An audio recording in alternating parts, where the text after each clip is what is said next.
Phone ever let you down? More times than you can count? It always seems to run out of juice at the worst possible moment. You forget to top it off, or you end up in an area with no service. And let's not forget how useless it can be in an emergency, like during a tornado when there's no signal. But fear not, there's a cool project called Meshtastic that uses a wireless protocol to keep you connected with your friends. It's like magic, using a radio band called LoRa for encrypted messages. It works in literally any external conditions. Plus, each device can act as a repeater to extend the range of your messages. Perfect for disaster recovery or just keeping tabs on your kids. For less than $25, you can get a starter kit to join the Meshtastic fun. Add a GPS module and a battery and you've got your own private channel. No more stressing when your kids are out and about. You can instantly see where they are. And if you're feeling daring, you can even send low bitrate audio through the airwaves. Now, I'll bet there's a bunch of things your car just can't do. Can it lean into corners? I don't think so. What about adjusting its own width to park easier? I know your answer is no, but let me show you something then. This cutie is called Trigo EV, and even though it looks like a futuristic stroller, it's actually a fully functional quadricycle you can totally drive. It was initially created for delivery and car-sharing purposes, but it turned out cooler and way more comfy than expected. If you ever find yourself driving this electric, let's call it a car, shall we? You won't need anything else but a tiny patch of land to park it. It has a maximum speed of 56 miles per hour. Not bad for such a tiny car. In cruise driving mode, it measures 58 inches wide, but a mechanism allows the front wheels to retract toward the chassis, reducing the width to 34 inches. The electric four-wheeler weighs slightly over 1,000 pounds, with a total permissible mass of around 1,600 pounds. Right, it all looks futuristic and fun, but I feel safer in good old SUVs. Ever wished you had an extra arm to help you out when your hands are full? Scientists have figured out how to control a robotic third arm using just your diaphragm muscle. It's as easy as pie, if pie is easy. This awesome discovery was made in Switzerland as part of the super cool Third Arm project. They had volunteers wearing exoskeleton arms and a sensor belt to track their diaphragm movements, all while navigating a virtual world in VR. After over 150 sessions with 61 volunteers, most people found it a breeze to control 3 arms at once. They could even multitask, chatting and looking around while using the third arm. Now recently, a new, fully autonomous delivery service with fast food joints was launched. This means no people involved from pickup to drop-off. It's called Flytrex, and it's been delivering using drones since 2017, teaming up with big names in retail and food to bring you quick and cheap deliveries. They're currently flying high in North Carolina and Texas, with plans to expand nationwide. Their goal is to make deliveries faster and cheaper using their trusty drones. Your order could be at your door in as little as 5 minutes after it's ready. Now, that's speedy. Flytrex got a huge increase in customers and even FAA approval for long-range drone deliveries in 2023. Partnering with big brands like Unilever and Papa John's, they're definitely on a roll. More a pizza roll. The Monocab Owl project is all about making a super cool monorail vehicle for getting around in rural areas sustainably. The Monocab is a clever little autonomous monorail vehicle that can balance itself on a regular rail without any extra support. Its slim design allows it to zip along single-track lines in both directions, perfect for some unique rail mobility ideas. It's like a fun service-on-demand option that's way more exciting than your usual transportation choices, especially for reviving old railway lines in rural areas. Everyone on the Monocab Owl team is stoked about shaking things up in rural mobility. Right now, there's a lack of good, eco-friendly and budget-friendly options for getting around in less populated areas. Reactivating old railway lines is a great start, but we need some fresh ideas to really make it work. That's where these small, self-driving rail vehicles come in. They bring together the best of rail travel with on-demand booking and a cool digital navigation system. Look here! Can you identify what this weird-looking object is? It's a mobile solar container with foldable solar panels for green energy on the go.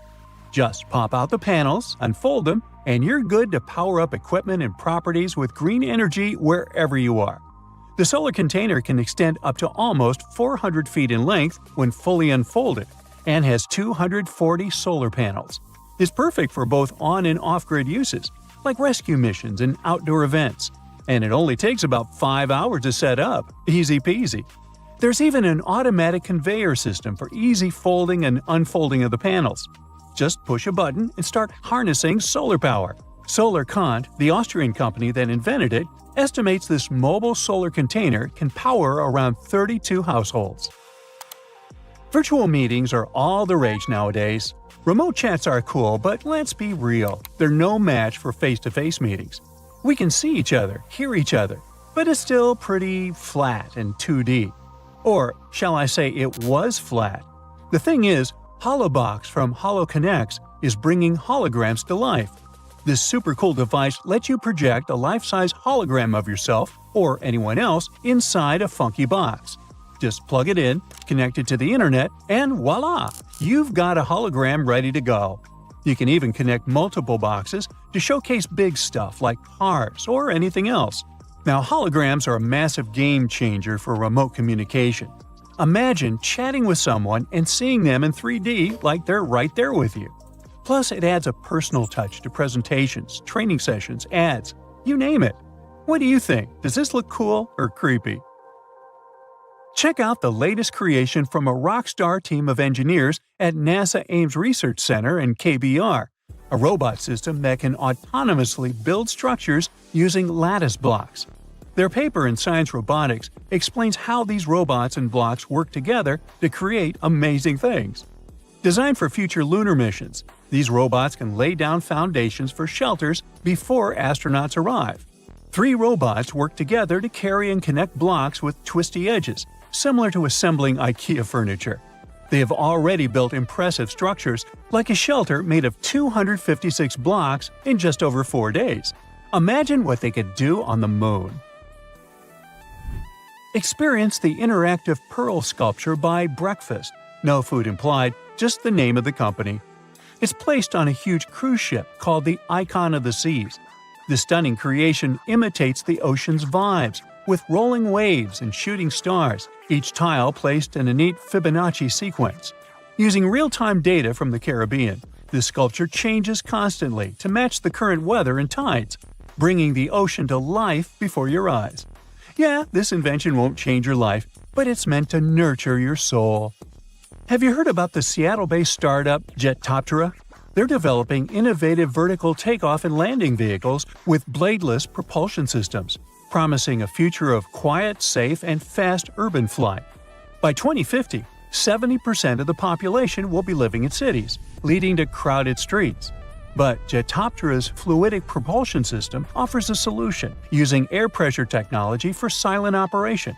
Jetoptera is also working on a high-speed VTOL for the U.S. Air Force, with plans for passenger-carrying prototypes by 2026. Well, that's exciting.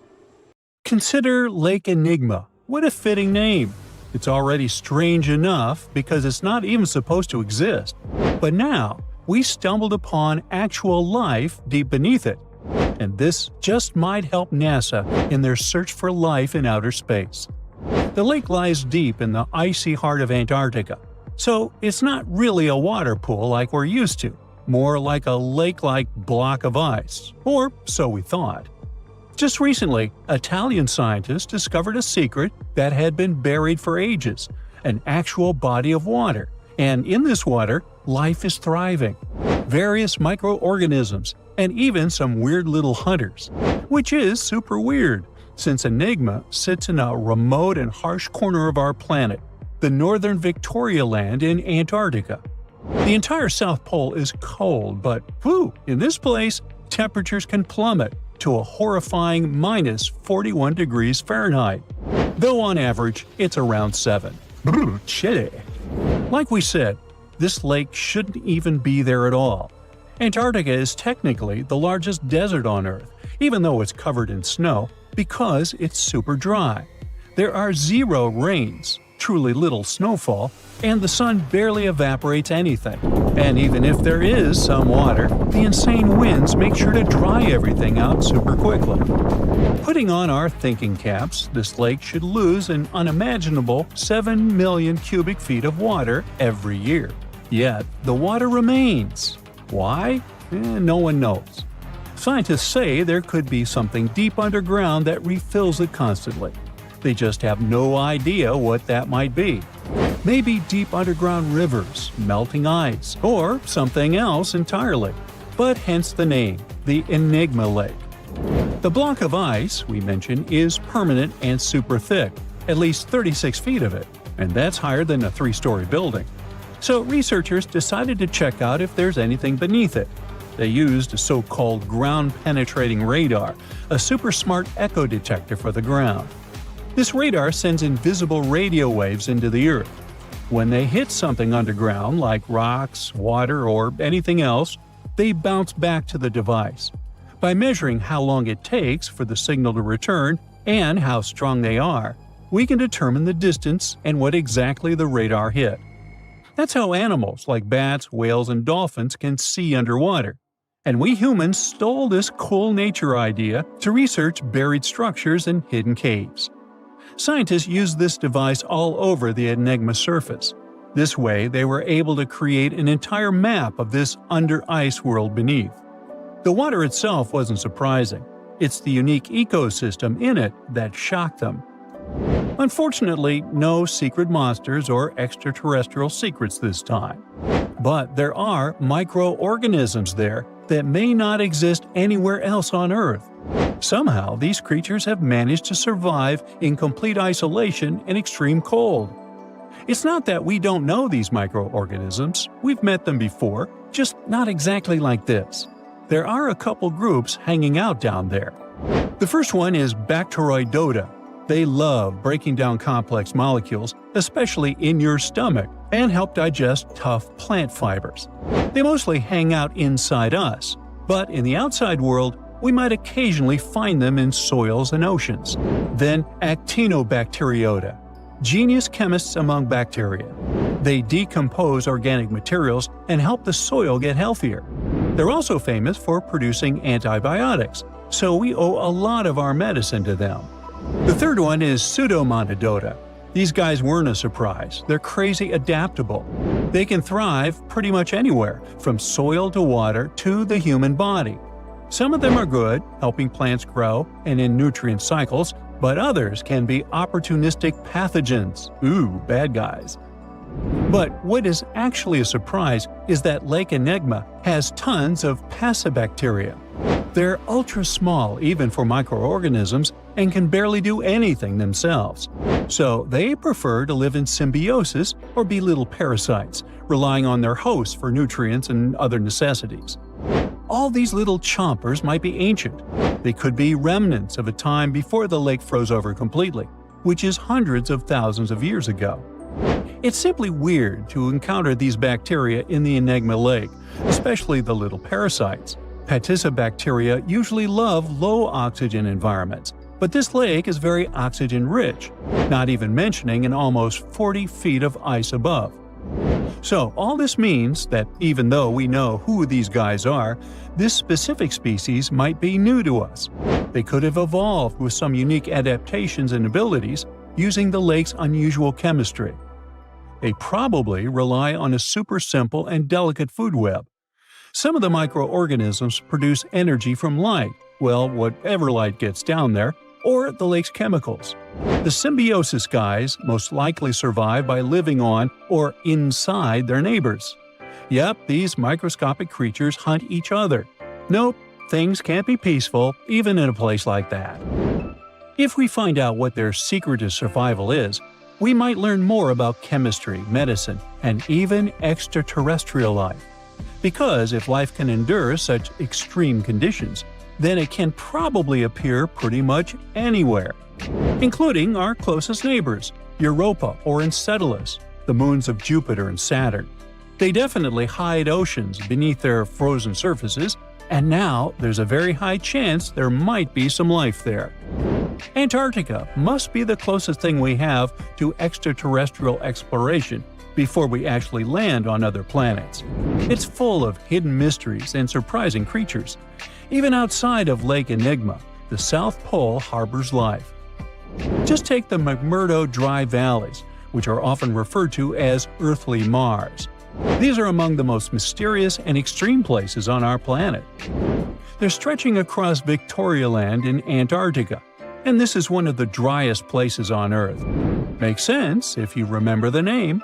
Surprisingly, unlike other parts of the South Pole, this land is almost entirely devoid of snow and ice, just lots of super cold ground.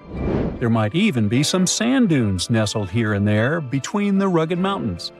The ground is mostly covered in loose gravel, scattered with ancient rocks made of granite, and something interesting called gneiss, just spelled differently. It's the type of rock that's been through a lot, literally.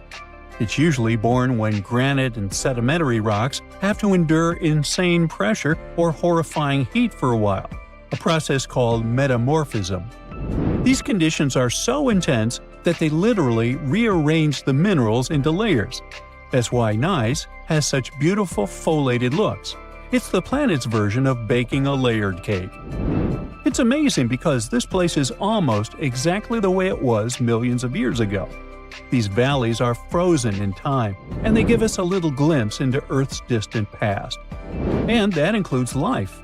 Once again, local winds are absolutely terrifying gusts of cold air racing downhill, and they evaporate snow faster than it can even melt.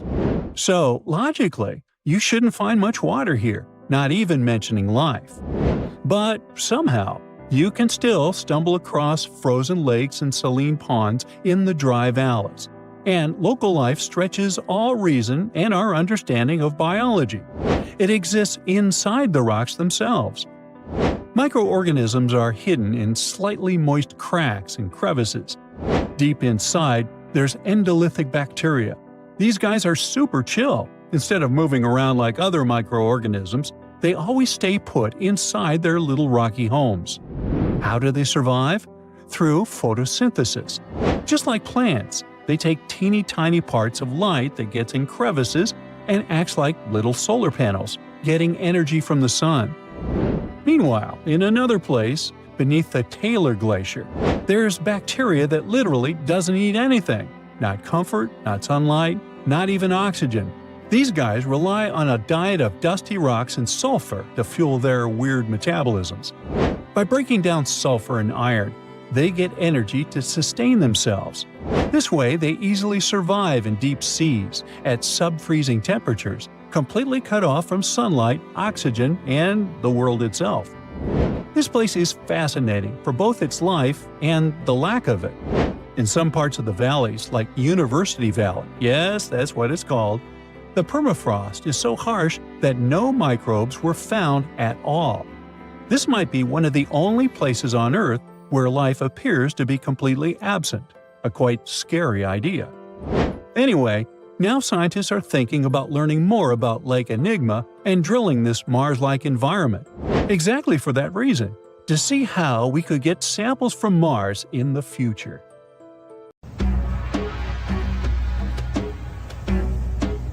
This is not a dune set. This is a very real desert in Niger. Jado was probably built by the nomadic Sao people and is filled with ksars, which are fortified houses made of salt and clay, with giant walls and secret passages. Located deep in the desert, it was once a vital stop for trans-Saharan caravans, but is now a hotspot for smugglers and bandits. The site has been off-limits since 2002 due to its dangers.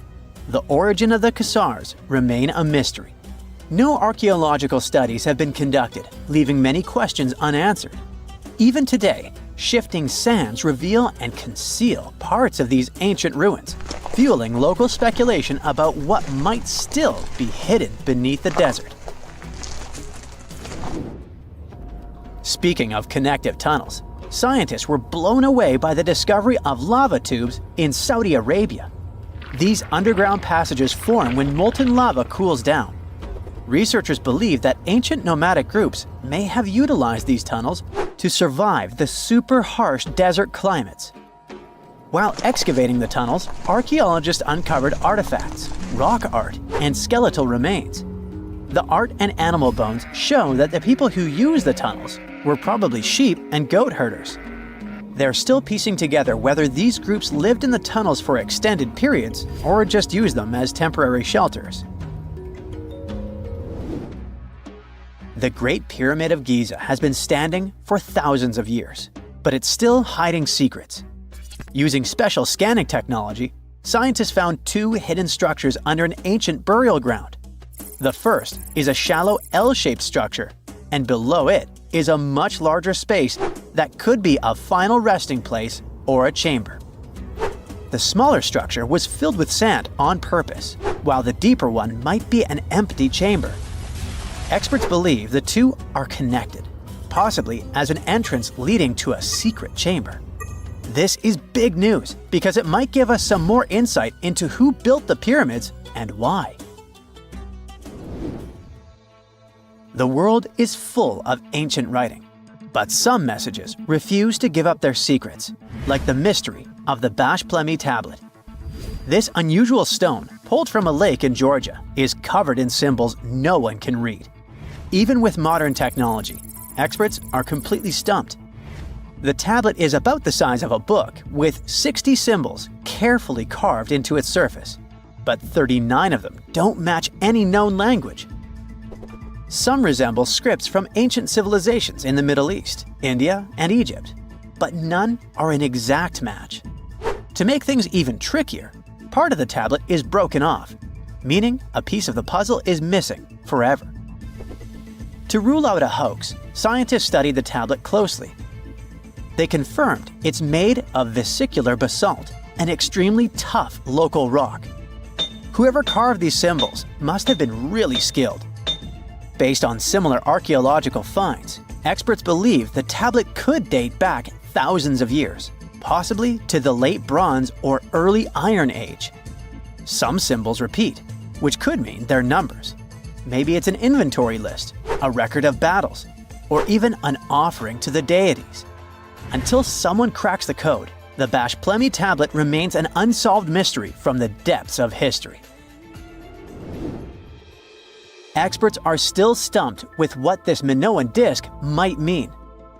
The Phaistos disc is one of the most mysterious finds from the Minoan civilization.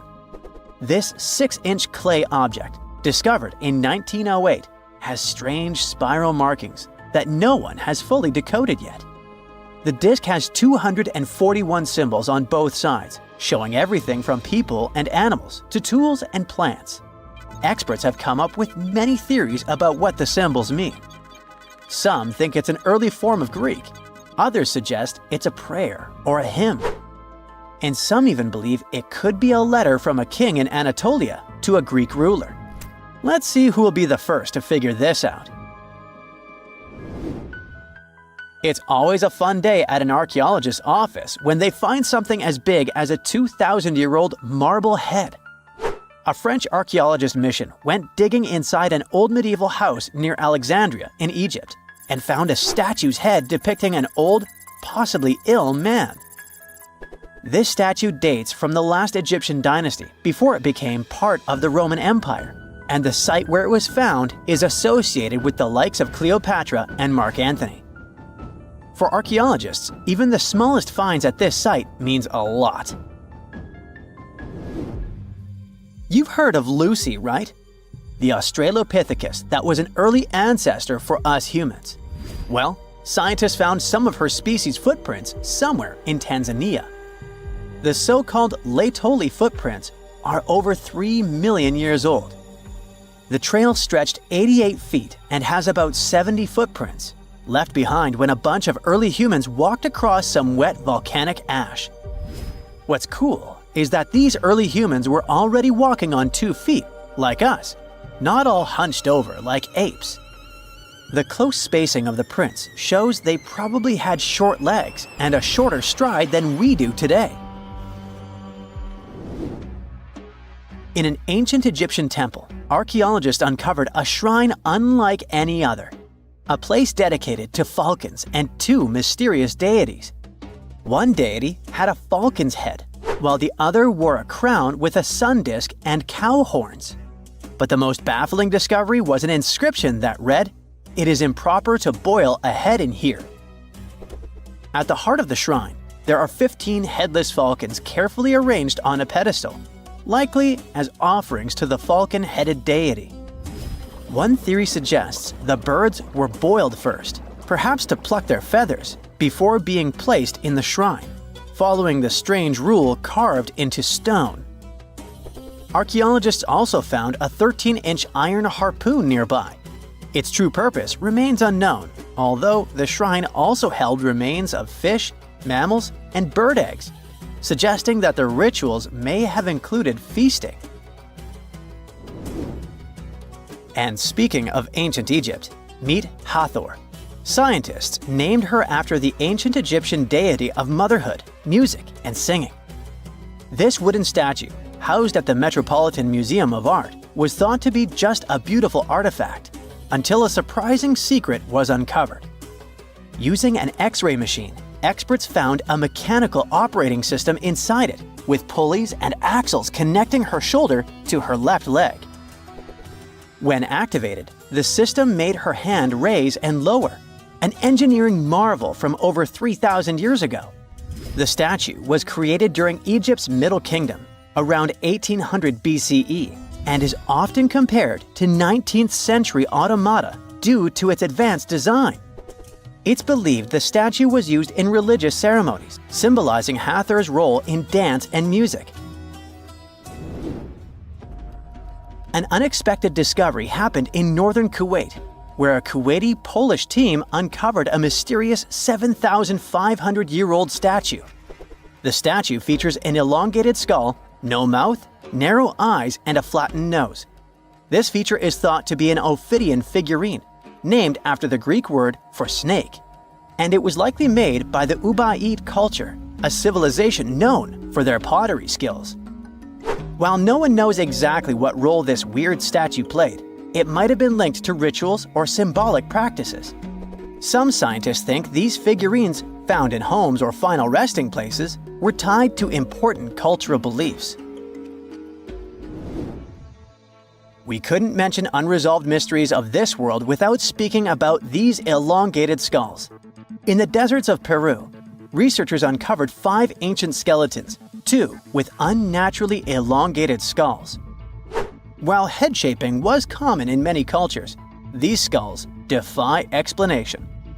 Local legends tell tales of the so-called gentiles, a mysterious race banished underground by the powerful deities.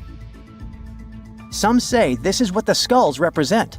Others think this is some type of genetic anomaly, which was confirmed after finding an infant skull, too large to be artificially shaped. You're heading to Spain with a team of archaeologists to try to find some ancient artifacts. You get lucky and uncover one of the greatest treasures of the Iberian Bronze Age. Iberian refers to the Bronze Age culture of Portugal and Spain. So you find and unearth coins, jewelry, vases, vessels, and 2 pretty strange items. One is something like a part of a scepter, and the other resembles a bracelet. And you know what's strange about them? They're connected with space. In 1963, several miles away from the city of Vienna, Spain, scientists discovered the treasure of Vienna, one of the most significant gold hoards from the Bronze Age. Interestingly, are there bronze treasures from the Golden Age? Never mind. All the gold found dates back to sometime between 1500 and 1200 BCE, except for that scepter and bracelet. They were made by inhabitants of another planet, so their production date is unknown. Okay, that's a joke. However, a small part of this joke is true. When scientists studied the found gold, they discovered that those 2 items were made of iron. So what, you might think? Well, the catch is that in the Bronze Age, people didn't mine or manufacture iron. Work with this metal began around 850 BCE, about 400 to 700 years after the creation of the treasure of Vienna. How is this possible? A clue to this mystery can be found in ancient Egypt, in the tomb of Pharaoh Tutankhamun. an iron dagger was found which was also made of similar iron. But this dagger was much more valuable than all the others. And that's because it was made from a space object, a meteorite. Yeah, that bracelet and scepter were also made of meteoritic iron. Its difference from Earth metal is that cosmic iron has a high nickel content, so it all makes sense. People from the Bronze Age couldn't mine iron from the deep bowels of our planet, but nothing prevented them from collecting iron falling from the sky. Just imagine how cool it is to have jewelry or a dagger made of material that has traveled millions of years through the vast expanses of space. Perhaps it even contains particles of an ancient extinct star. Today, these two artifacts from the treasure of Vienna are the oldest recorded items in the Iberian Peninsula made of meteoritic iron. Now, with everything in its place, you can turn your attention to all the wealth of the treasure of Vienna. It contains 66 items: bowls, bracelets, bottles, gold jewelry, 3 silver bottles, and an amber gold button. 22 pounds of ancient gold. People hid it, and only after 3,000 years we were able to discover it. This archaeologist's dream can be found in the Vienna Museum, where exhibits from different time periods are presented, from prehistoric times like 50,000 years ago to the present day. Items from the Iberian period, from the Roman period, from the Arab civilization. You can find not only jewelry and coins, but there are also remnants of columns, ceramics, and other architectural artifacts. The collection is considered one of the most important prehistoric treasures of Europe. And the coolest thing is that you can see it all with your own eyes for just €2, which is about $2. Go to Vienna, find the museum, and enjoy. Hey buddy, I heard you have a metal detector. Could you help me find a hammer I left somewhere in the field? Your old farmer friend asks. You take a metal detector and go searching, but instead of a hammer, you find hundreds, even thousands of silver coins worth $2 million. You're so happy that the farmer lost that hammer, and now you're rich. Stop! Considering that this land belongs to the farmer, would you tell him about the find or take it with you? In reality, neither of these options happened. In 1992, Eric Laws was helping a farmer search for a lost hammer in a field near Hoxney, Suffolk, England. The metal detector stumbled upon a hidden treasure, a huge one. There were silver spoons, gold jewelry, more than 500 gold coins, and about 14,000 silver ones. Eric Laws accidentally discovered the largest collection of gold and silver from the late Roman period in Britain. Unfortunately, or perhaps fortunately, he and the farmer didn't receive the treasure. It's now in the British Museum. Let's move away from the farmer's field to somewhere on the Mediterranean coast. Imagine you're a scuba diver. There was a strong storm yesterday, but now with the water calm, you dive in and discover the seabed covered with gold dinars. This story happened in 2015. The coins which the storm brought to the shore might have been minted even before the First Crusade that started in 1096. This collection is one of the most impressive archaeological finds in the world. All these treasures surely can make the heads of those who find them spin, but they end up in a museum.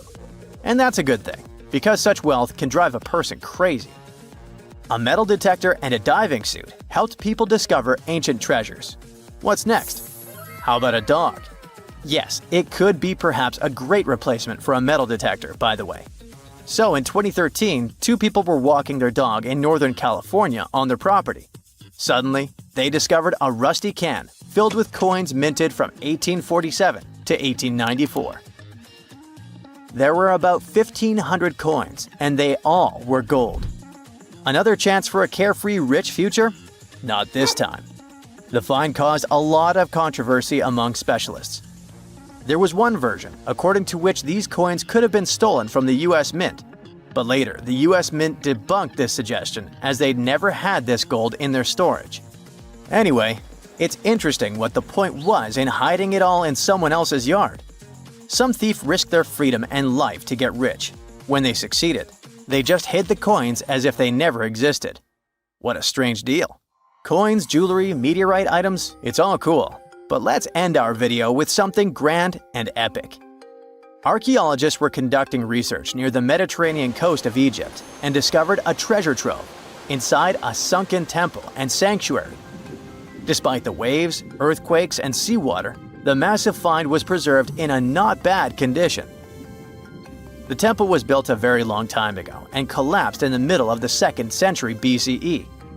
It was an important structure in ancient Egypt. People considered this place holy. Pharaohs came to the temple to seek help from the higher powers of Egyptian mythology to obtain titles for their rule. Titles of kings of the universe. For many people, this place was like the center of the universe, and now it lies forgotten on the seabed, almost ruined. Time spares nothing. Researchers found out the temple had been part of an ancient port city. A long time ago, an earthquake occurred in this area and destroyed the city. Tidal waves softened the ground and dragged the town into the Mediterranean Sea. While studying the temple, scientists found many secret treasures there: silver ceremonial instruments, gold jewelry, and alabaster vessels. In past times, people used them to store perfumes or greasy ointments called unguents. Perhaps in ancient Egypt, they weren't bad in the field of cosmetology. Near the temple, archaeologists discovered a Greek sanctuary. Apparently, the Greeks living in Egypt or coming here on business wanted to pay tribute to Aphrodite, so they created a small building in her honor. In that place, archaeologists found bronze and ceramic artifacts from different cultures. Scientists found out that the Greeks had permission to trade in the Egyptian city and even be its residents. It seems pharaohs living around 600 BCE were favorable to the Greeks. The profession of an archaeologist is very exciting. But what would you do if you found some ancient treasure? Before answering this question, find out what law applies to such finds in your country. Scientists have recently discovered Leonardo da Vinci's hidden passages under a medieval castle in Italy. They followed a newly found 15th century sketch by the creator of the Mona Lisa and found one of the unexplored architectural wonders from the age of the Renaissance.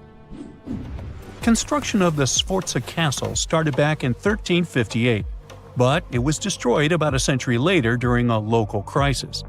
Then, in 1450, Francesco Sforza, the Duke of Milan, decided to rebuild it on the old ruins. After he passed away, his son Ludovico took over and kept improving the castle. He brought in some of the best artists of the time, including Leonardo da Vinci, to decorate its walls. We can still see Leonardo's frescoes today in the Room of Wooden Boards. While he was working at the castle, da Vinci also recorded some historical underground passages hidden beneath the outer wall. The drawing, dated between 1487 and 1490, was found at the Institut de France in Paris. The sketch is highly precise, and it proves that Leonardo was really interested in fortification design and was great at documenting existing structures.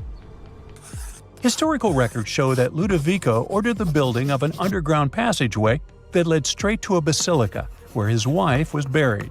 Ludovico married Beatrice in 1491, and they had a happy but tragically short marriage, as Beatrice passed away while giving birth in 1497.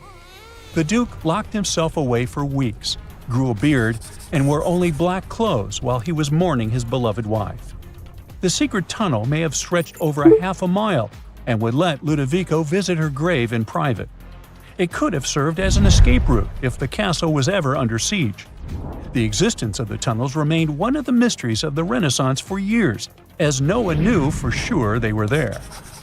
But now, scientists finally uncovered the secret history. They used a combination of ground-penetrating radar and laser scanning to build up an accurate 3D model of all the structures under the castle.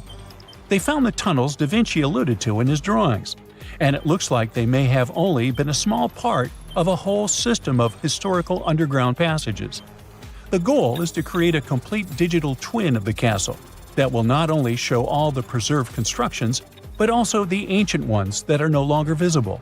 They also plan to add augmented reality to the virtual paths to let visitors discover Leonardo da Vinci's hidden passages. Now, we don't know if the genius actually took part in constructing the hidden passages that scientists recently discovered, but we do know about some other Leonardo da Vinci inventions. He created the first satellite-like map in 1502, long before photography or satellites were even a concept. A famous figure in Italy, Cesare Borgia, invited Leonardo to a small town called Imola, near Bologna, to create a highly detailed map for him. Back then, maps were not very precise, as no one had figured out how to show exact distances on a smaller scale. Instead, people spent a lot of time decorating them with dragons, roses, fancy castles, mountain ranges, flowers, and other artistic details. These maps look more like beautiful paintings meant to be displayed, rather than practical tools for navigation. But Cesare Borgia wanted something truly functional, and Leonardo managed to create something revolutionary in the field of cartography. If you compare satellite images of Imola today with Leonardo's map, the similarities are striking. He captured every alley, curve of the streets, roadways, and even the exact sizes of the buildings. And he did it all by hand, using just a pencil, ruler, compass, and several of his own clever inventions. To gather all the necessary data, the genius walked through the streets for weeks using a large wheel that spun as he moved, recording the distance with a cable. Using the magnetic compass, he determined precise directions. He also developed a tool called the bussola, which measured angles inside a circle. With this, he could track the exact turns of each street and the size of the intersections. He figured out the distances between houses and major roads. Then, back at home, he used his notes and calculations to draw the map to scale with incredible precision. In his work, Da Vinci also used a technique developed by Florentine humanist Leon Battista Alberti. He created a mapping method where you could place an entire city inside a circle using polar coordinates. At the center of the city, 8 straight lines met, representing the main directions of a compass. Leonardo used this system to divide the town into 8 sections. He didn't overlook even the smallest buildings, which made his map one of the most advanced of its time. The Italian genius had a big dream to build a machine that could let people fly. He studied how birds, bats, and kites moved through the air and designed a special flying machine. He believed that if he could copy their movements, humans might be able to soar like them. Da Vinci's design looked a lot like a bat, with 2 large pointed wings that stretched over 33 feet wide. He planned to build the frame from lightweight pine wood and cover it with raw silk to make it strong but not too heavy. The person flying it would lie on their stomach on a wooden board in the center. To make the wings flap, the pilot had to pedal a crank with their feet, which was connected to a system of rods and pulleys. There was also a hand crank for extra power and even a headpiece to help steer. As the person moved their hands and feet, the wings would flap and twist, just like a bird's. But there was one big problem. Humans aren't strong enough to make the machine lift off the ground. Even though it might have worked once in the air, there was no way for a person to get it flying on their own. Leonardo probably realized this, but his amazing idea still inspired flying machines that came centuries later. Da Vinci was way ahead of his time with many of his inventions, but his idea for a humanoid robot was especially futuristic. He was working under the patronage of the Sforza family, the one that had those ancient tunnels of Italy built. The genius designed a mechanical knight that could move its arms, turn its neck, and even open and close its mouth. Da Vinci had good knowledge of anatomy and the mechanics of body movements that helped him. His unusual creation used an external system of cables. A hand crank set it in motion, and there was also an internal gear-driven mechanism. About 450 years later, Da Vinci's detailed sketches of the robotic knight were rediscovered in the 1950s. Several researchers tried to recreate the robot from those sketches.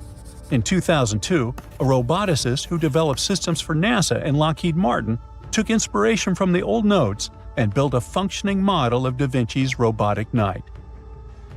Another design Leonardo created for Duke Sforza was a special kind of bridge that could be taken apart and carried easily. It was made for defense forces who needed to cross rivers or moats while traveling. This bridge would swing across the water and land on the other side. It had wheels and used a rope and pulley system, so it could be set up quickly and packed away just as fast. To keep it steady, it even had a special weight to help balance it. Leonardo wrote in his notes that the bridge was light yet strong, and he designed several bridges like this for the Duke. One of his other designs was a bridge that could be built very quickly, and the defense forces would move across multiple rivers. As scientists continue to study Leonardo da Vinci's hidden passages, they reveal new chapters in human history. Who knows what other unexplored architectural structures they will find? A piece of whale rib has recently been found in a North Carolina mine. Not a big deal, some might think. Hey, why can't a whale be a miner, right? But this fragment offers scientists a unique glimpse at the interactions between prehistoric sharks and whales from around 3 to 4 million years ago. The thing is, 3 tooth marks embellish the rib. That means that the whale was once badly bitten by an animal with a super powerful jaw. Judging by the spacing between the tooth marks, and it reaches almost 2.5 inches, this animal could be a megatoothed shark. I'm talking about the megalodon. Or it could be a different shark species which was around at that time. The curvature of the shark's jaw shows that the animal was relatively small, between 13 and 20 feet long. Yeah, small. As for the whale, it seems to be the ancestor of a great blue or humpback whale. Researchers are amazed. You don't usually expect to find evidence of animal interaction and behavior preserved in the fossil record. After examining the sample carefully, they concluded that the shark must have gone away with a mouthful, but the whale had survived because most of the fossil fragment is covered with what is known as woven bone. It quickly forms in response to localized infection. Such bone isn't particularly strong, and later the body remodels it into compact bone tissue. But it takes time. The presence of this bone means that the healing was incomplete and the whale passed away 2 to 6 weeks after the unfortunate encounter. On the other hand, its demise could have been unrelated to the infection and injury. Only a handful of fossils show such kinds of interactions between ancient animals. You can often find bite marks on fossils indicating where the animal passed away and its carcass was scavenged. But this fossil is one of a few examples that not only show a wound inflicted by another animal, but also demonstrate that the prey survived. All fossils are exciting for paleontologists. Yes, they need to get out more. But some might look terrifying to regular people. For example, look at this picture of tentacle arms and octagonal-shaped heads. When it first appeared in mass media, internet users claimed that it was some ancient organism that had come from space. Others thought the story was fake. But in fact, both the picture and the fossil are real.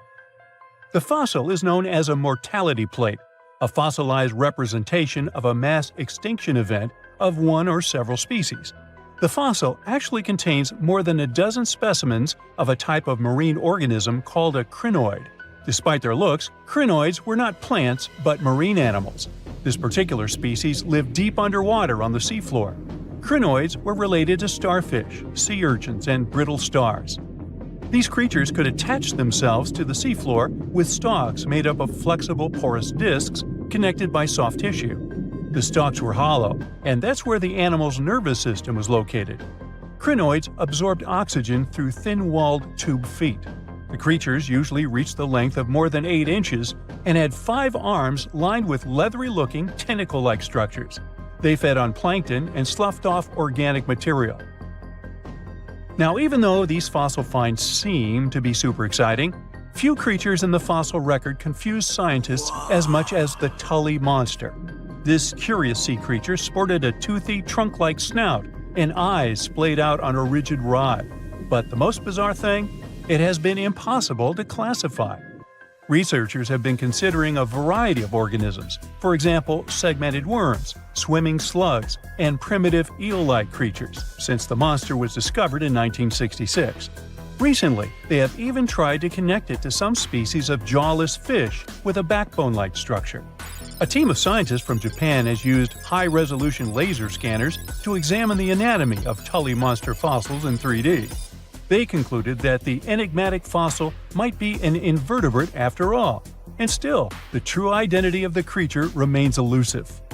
In the 1950s, amateur fossil hunter Francis Tully found a ghostly imprint of a torpedo-shaped organism with a huge tail fin in the Mizon Creek fossil beds in Illinois. Tully had never seen anything similar to the torpedo structure. He took his find to Chicago's Field Museum of Natural History. Paleontologists working there were baffled as well.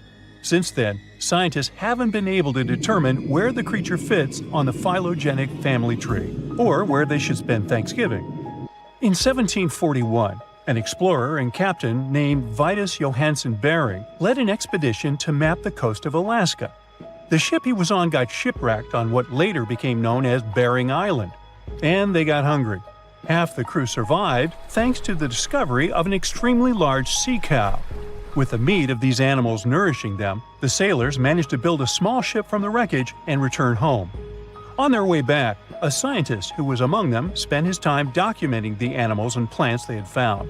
The sea cow was particularly interesting because without it, the crew wouldn't have survived. These animals were more than 26 feet long and weighed around 10 tons. All sea cows are member of the order Sirenia, marine mammals more closely related to elephants than cows. The scientists described them as having black skin, a small head, and stubby forelimbs. Those sea cows floated on the water's surface, munching on kelp. After the information about these animals became widespread, sea otter fur trading expeditions made use of that convenient depot en route. Sea cows were docile and could be easily hunted. Long story short, within 27 years after the scientists mentioned those animals, they were driven to extinction. But it's not the saddest part. The fossil record reveals a much deeper and darker history. Fossils of sea cows have been discovered all over the world, from Japan to Mexico. It means that the animal once thrived in the vast kelp beds around the entire North Pacific Rim. That small population discovered by the expedition was probably the last remains of a once much larger and way healthier population.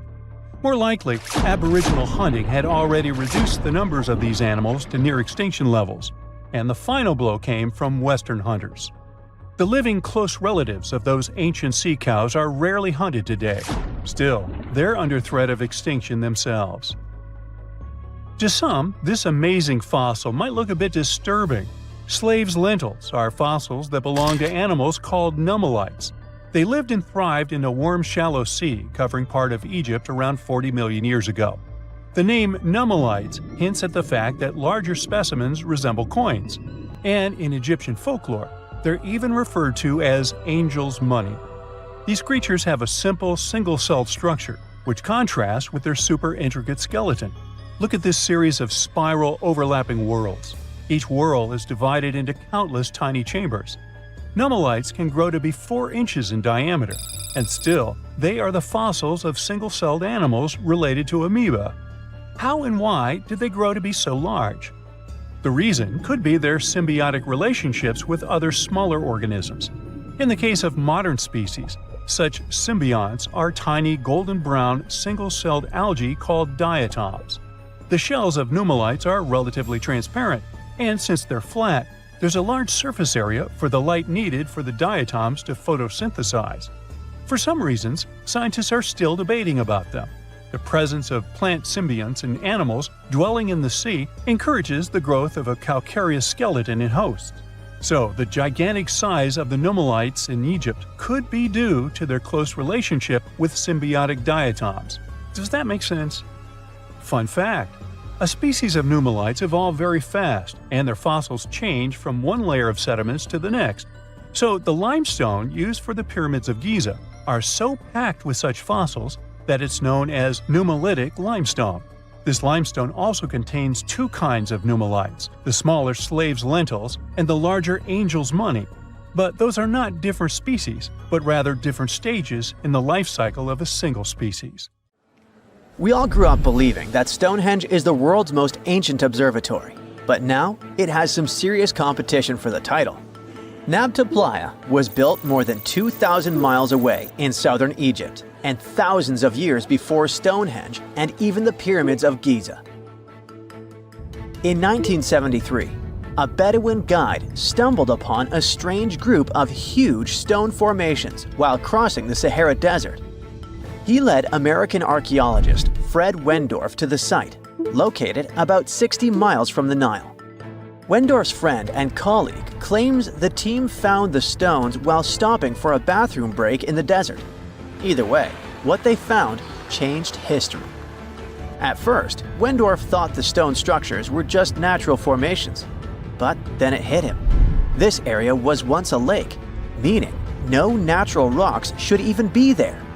He kept coming back to the site for decades, and by the early 1990s, his team finally uncovered a circle of stones that seemed to line up with the stars in a way no one could explain. After 7 long years of trying to crack the mystery of the site, Wendorf reached out to an expert in archaeoastronomy. They study how ancient people used the stars. One evening, while the expert sat in the cool desert sand staring at the stones, he realized that they formed a pattern radiating outward from a massive burial mound. One by one, as they dug into the sediment, the buried megaliths started lining up like spokes on a wheel. The team had already used radiocarbon dating to test samples from fire hearths and tamarisk wood roofing found inside the stone circle. Nabta Playa had dozens of standing stones, all a few feet tall. Some of them lined up exactly with the sunrise on special days, and others matched up with bright stars in the sky. Inside the big circle, there were 6 special stones that may have been used for rituals or marking important times of the year. Around them, 29 standing stones might have worked like a simple calendar to help people know when it was time for something important, like the summer solstice, the longest day of the year. When the sun rose in just the right spot, it was a sign that the rainy season was coming. The stone circle once aligned with the brightest stars in the northern sky: Arcturus, Sirius, and Alpha Centauri. Some stones even pointed to the constellation Orion. By tracing Arcturus's movement across the sky, they figured out that it matched perfectly with the circle around 4800 BCE. That means it was the oldest astronomical site ever discovered. And the people of Nabta Playa may have been watching the stars thousands of years before telescopes were even invented. It looks like it had a huge meaning for people living and traveling through the desert. Over 10,000 years ago, the long, cold, and dry ice age that lasted for tens of thousands of years was finally fading away. Northern Africa got massive monsoons and rains that filled up seasonal lakes. So, parts of the desert turned into short-lived oases. For the nomadic people who roamed this harsh land, these summer rains were everything. Their entire way of life revolved around cattle. When archaeologists opened the central tomb at Nabta Playa, they dug up cattle bones and even a massive rock carved into the shape of a cow. The people who built it used the stars to guide them and find hidden watering holes like Nabta Playa, which likely held water for about 4 months a year, starting with the summer monsoons. But there was no North Star back then, so instead they navigated using bright stars and the way the sky seemed to spin in circles above them. When the lakes were full, the standing stones would be partly submerged, and from the western shore, you would see the reflection of the stars on the dark water. Nabta Playa is way less famous than Stonehenge, perhaps because its stones were buried and the famous site in England was open to visitors for thousands of years. Sadly, when Nabta Playa did become famous, some tourists ruined parts of it by moving stones around, which messed up the ancient star alignments. To protect it, the authorities moved everything to a museum where people can see the stones and the carved cow statue without damaging them. The Egyptian Observatory isn't the only construction similar to Stonehenge.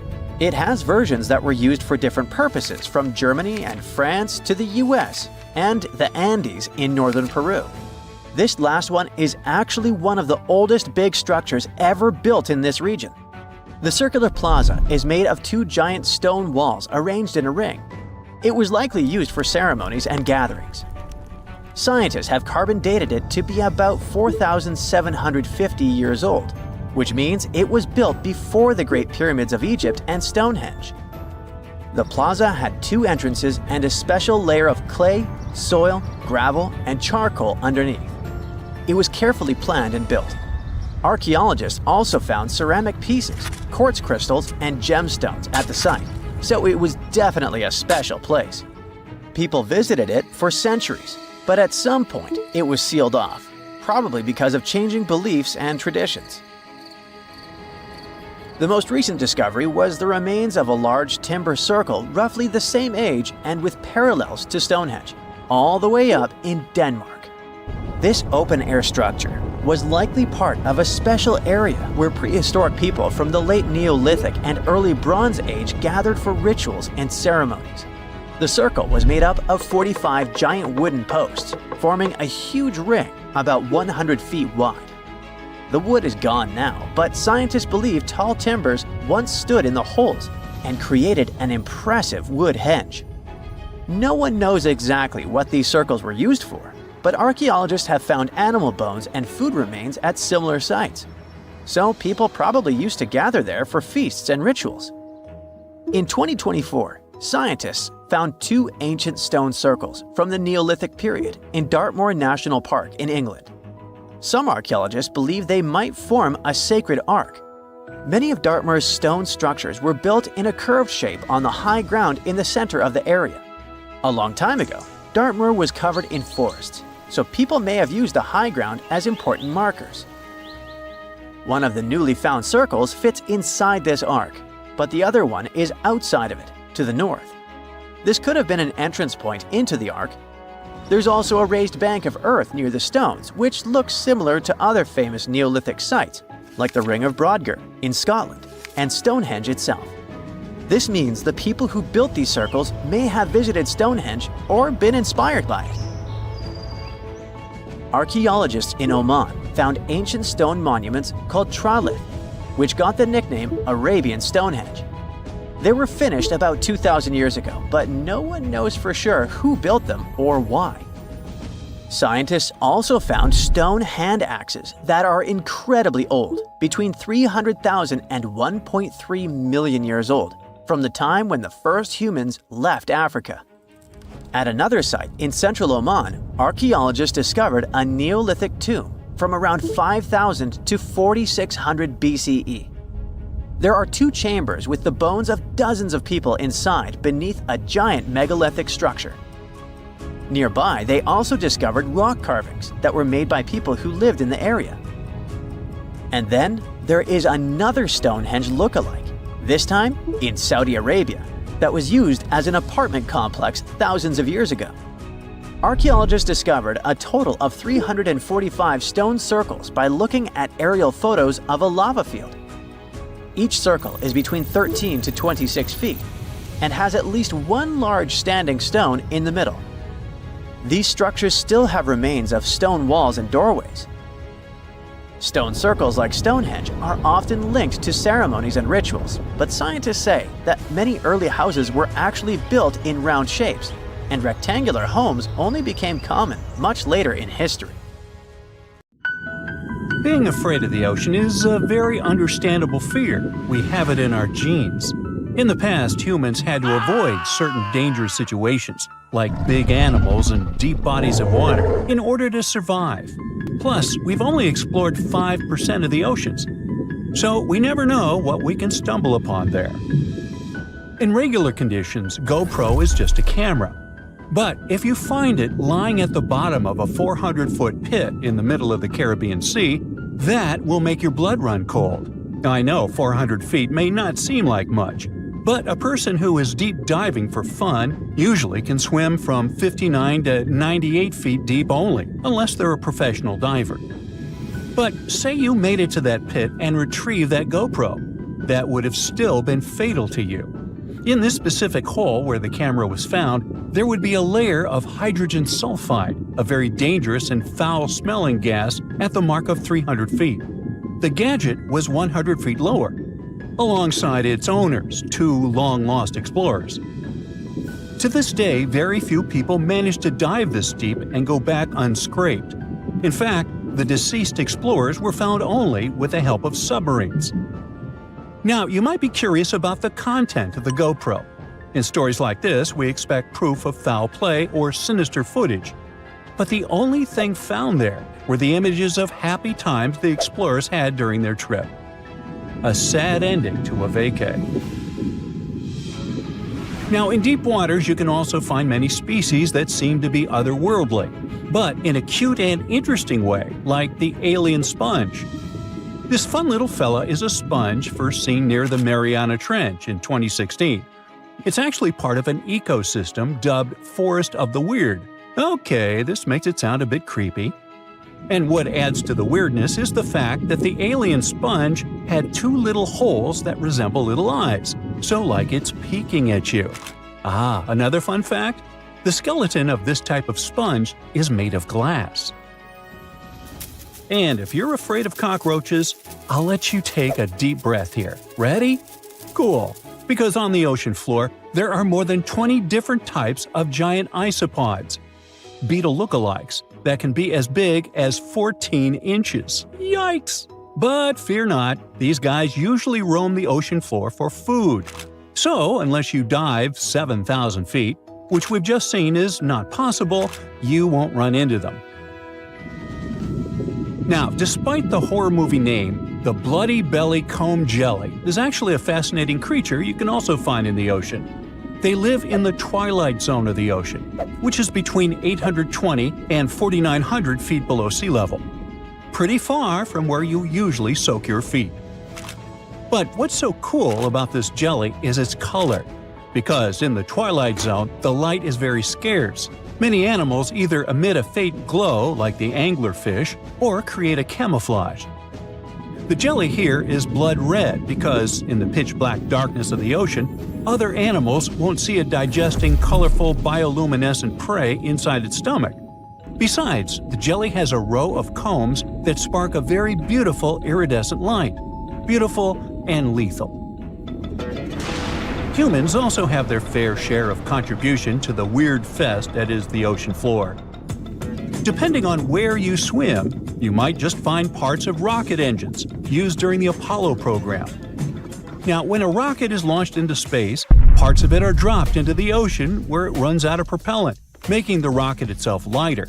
And a part of the Apollo 11 rocket engine, yes, that one that first took humans to land on the moon, was actually recovered from the ocean after more than 4 decades.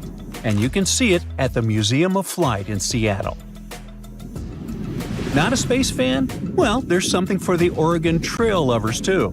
There are 2 locomotives living their best lives, or worst, depending on your point of view, just off the coast of New Jersey.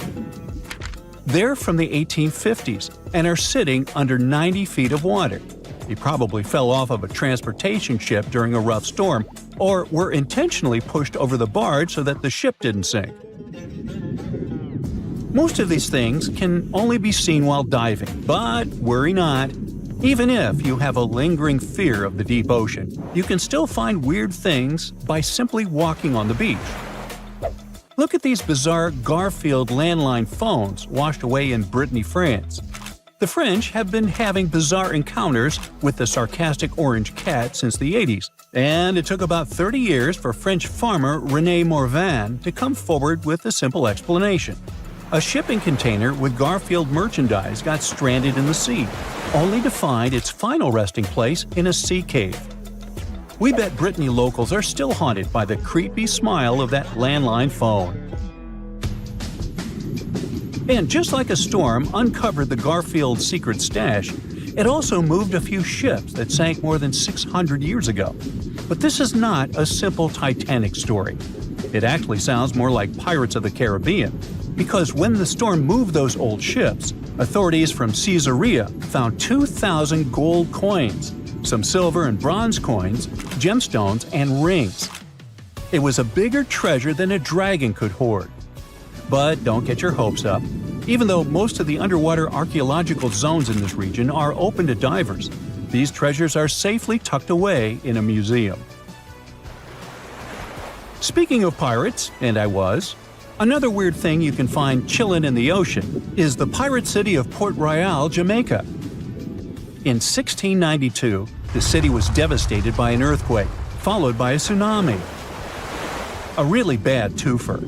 But the good news is, you can still visit it today, well, scuba diving, that is. This is actually not the only sunken city in the world. There's also Thonis Heracleion in Egypt, which is not at the bottom of the sea per se, but at the mouth of the Nile River. There's also Baiae, a Roman town built atop a supervolcano. Now, you might be thinking Baiae had the same fate as Pompeii, but guess what? The floor actually sank and the town went down with it. So, have you ever heard of underwater crop circles? Back in 1995, divers in Japan spotted perfectly round circles formed in the sand. They were 6 feet in diameter and looked like those crop circles from sci-fi movies. Scientists simply couldn't figure out what or who did it until they caught the culprit red-handed, a tiny male pufferfish only 4 inches long.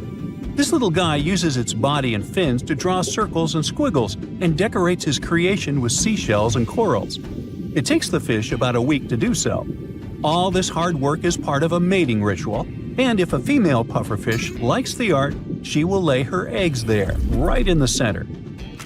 The circular design of the underwater crop circle actually channels fresh water to the middle of the circle, the ideal scenario for the eggs to develop. And guess what?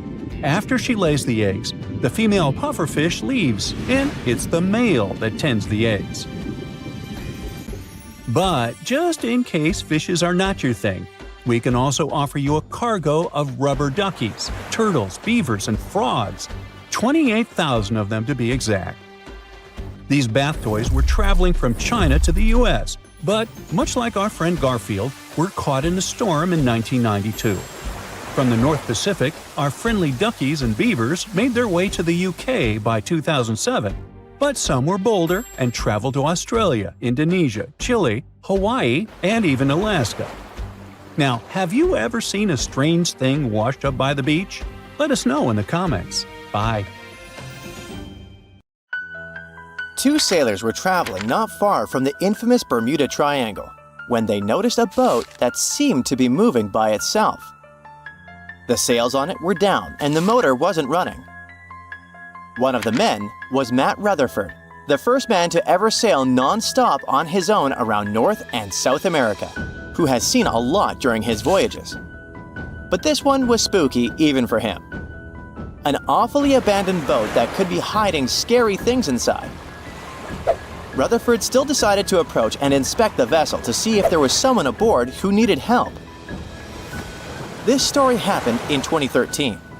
But the sailors waited for 10 years before they published the footage. The ghost ship, which turned out to be named Wolfhound, looked like an upscale one, and it probably cost hundreds of thousands of dollars. It seemed like whoever abandoned it was leaving in a rush. There were clothes and other personal belongings all over the main cabin. Some parts of the ceiling had fallen and some drawers had popped open. Rutherford was afraid to open doors in cabins, so he carefully searched the boat step by step, and luckily found no people who would need help. The sailors decided to tow the ghost ship back to Bermuda. It wasn't easy because Wolfhound was bigger and heavier than their boat. After days at sea, the crew was running low on fuel and asked a passing freighter to stop and give them some gas.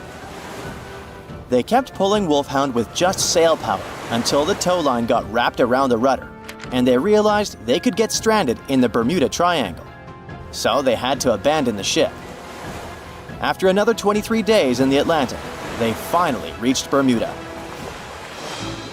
As it turned out later, the mysterious ghost ship belonged to an Irish yacht club member.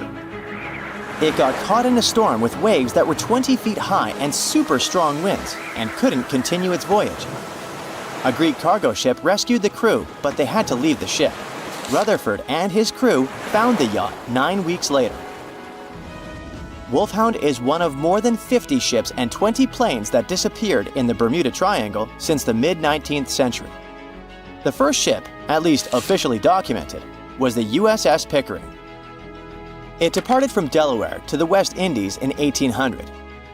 There were 70 people aboard. No one ever heard anything from them ever since. And perhaps we'll never know what exactly happened to them and where the ship is now. The largest ship that has ever disappeared in this mysterious area is the USS Cyclops. In March 1918, carrying a crew of 306 people, the USS Cyclops left Barbados and headed home to Baltimore. It had tons of dense manganese ore on board, which was used in steelmaking. Something happened during its 9-day voyage when it was passing through the Bermuda Triangle. The last message from Cyclops said, "Weather fair, all well," and then it disappeared forever, without even an SOS signal. Another ship that the Bermuda Triangle supposedly took forever was the Cotopaxi in 1925. It was loaded with coal and had a crew of 32 people on board. Its trip was supposed to go from Charleston, South Carolina to Havana, Cuba, but something went wrong and the ship disappeared. Recently, scientists discovered that the Cotopaxi was lying at the bottom of the ocean about 35 miles from St. Augustine, Florida. Divers who like to go down to the wreck nicknamed this spot the Bear Wreck, but didn't realize they were exploring the remains of the Cotopaxi. One of them, Michael Barnett, was trying to identify the wreck for over 15 years. He carefully measured different parts of the shipwreck that survived underwater with his team. When they compared these measurements with old blueprints of the Cotopaxi, they saw that everything matched up perfectly. The size and position of the boilers were exactly as described in the blueprints. This helped them confirm that they had found the Cotopaxi, and it looks like there was nothing mysterious about its disappearance. It was a combo of bad maintenance, poor care, and rough weather. Many of the hatches used to access the cargo hold where the coal was stored were either broken or missing.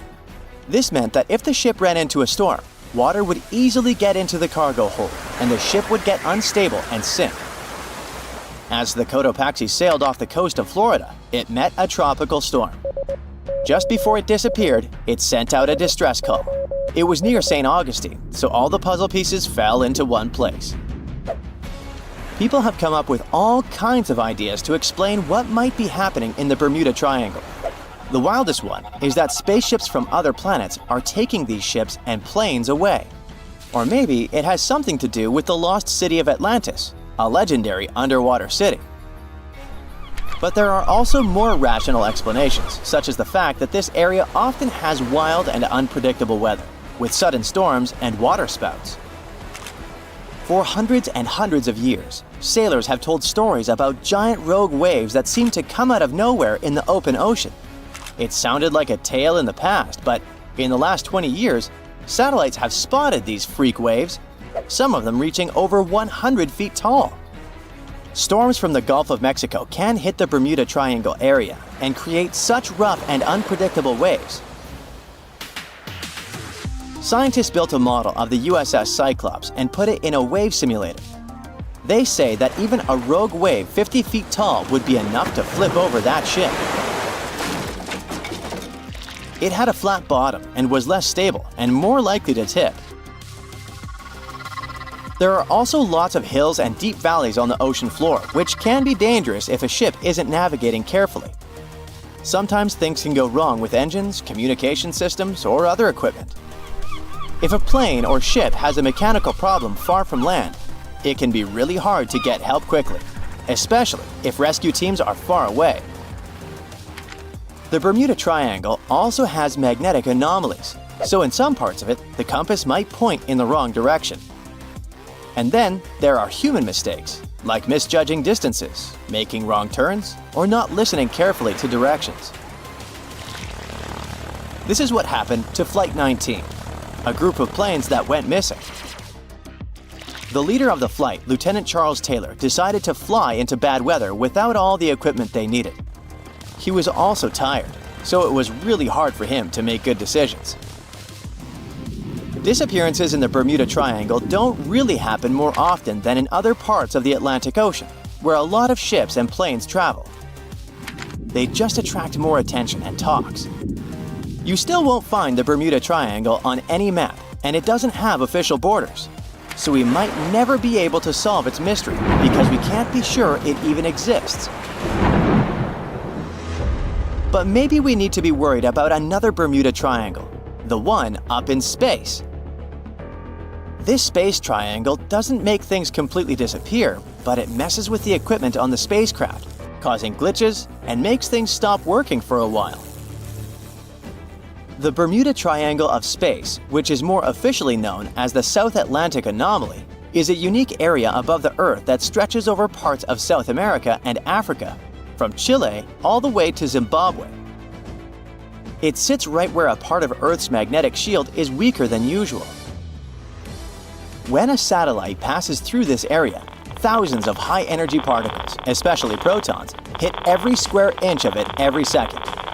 To keep satellites safe from this radiation, space agencies often put them in sleep mode when they pass through the SAA. The Hubble Space Telescope passes through the SAA about 10 times a day and spends about 15% of its time in sleep mode because of this anomaly. Even astronauts on the International Space Station, ISS, which also travels near this zone, have to be careful about radiation. Parts of the ISS, like the kitchen and sleeping areas, have extra shielding to protect them. Humans invest a lot of time and money exploring the unknown. First outer space, then the ocean floor. But there's another frontier we're trying to conquer. Scientists call it the deep frontier. I'm talking about how far down to the Earth's core we've made it so far. During the 60s, humans tried digging the deepest man-made hole on Earth. This took us deep into the Arctic Circle. What later became known as the super deep borehole is also the deepest artificial point on Earth, reaching the depth of 40,230 feet. It took 20 years to drill this far into the Earth's crust, and researchers say this is only about 1/3 of the way through to the mantle.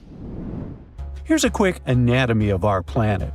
If the Earth is like an onion, the crust is like the thick skin of this onion.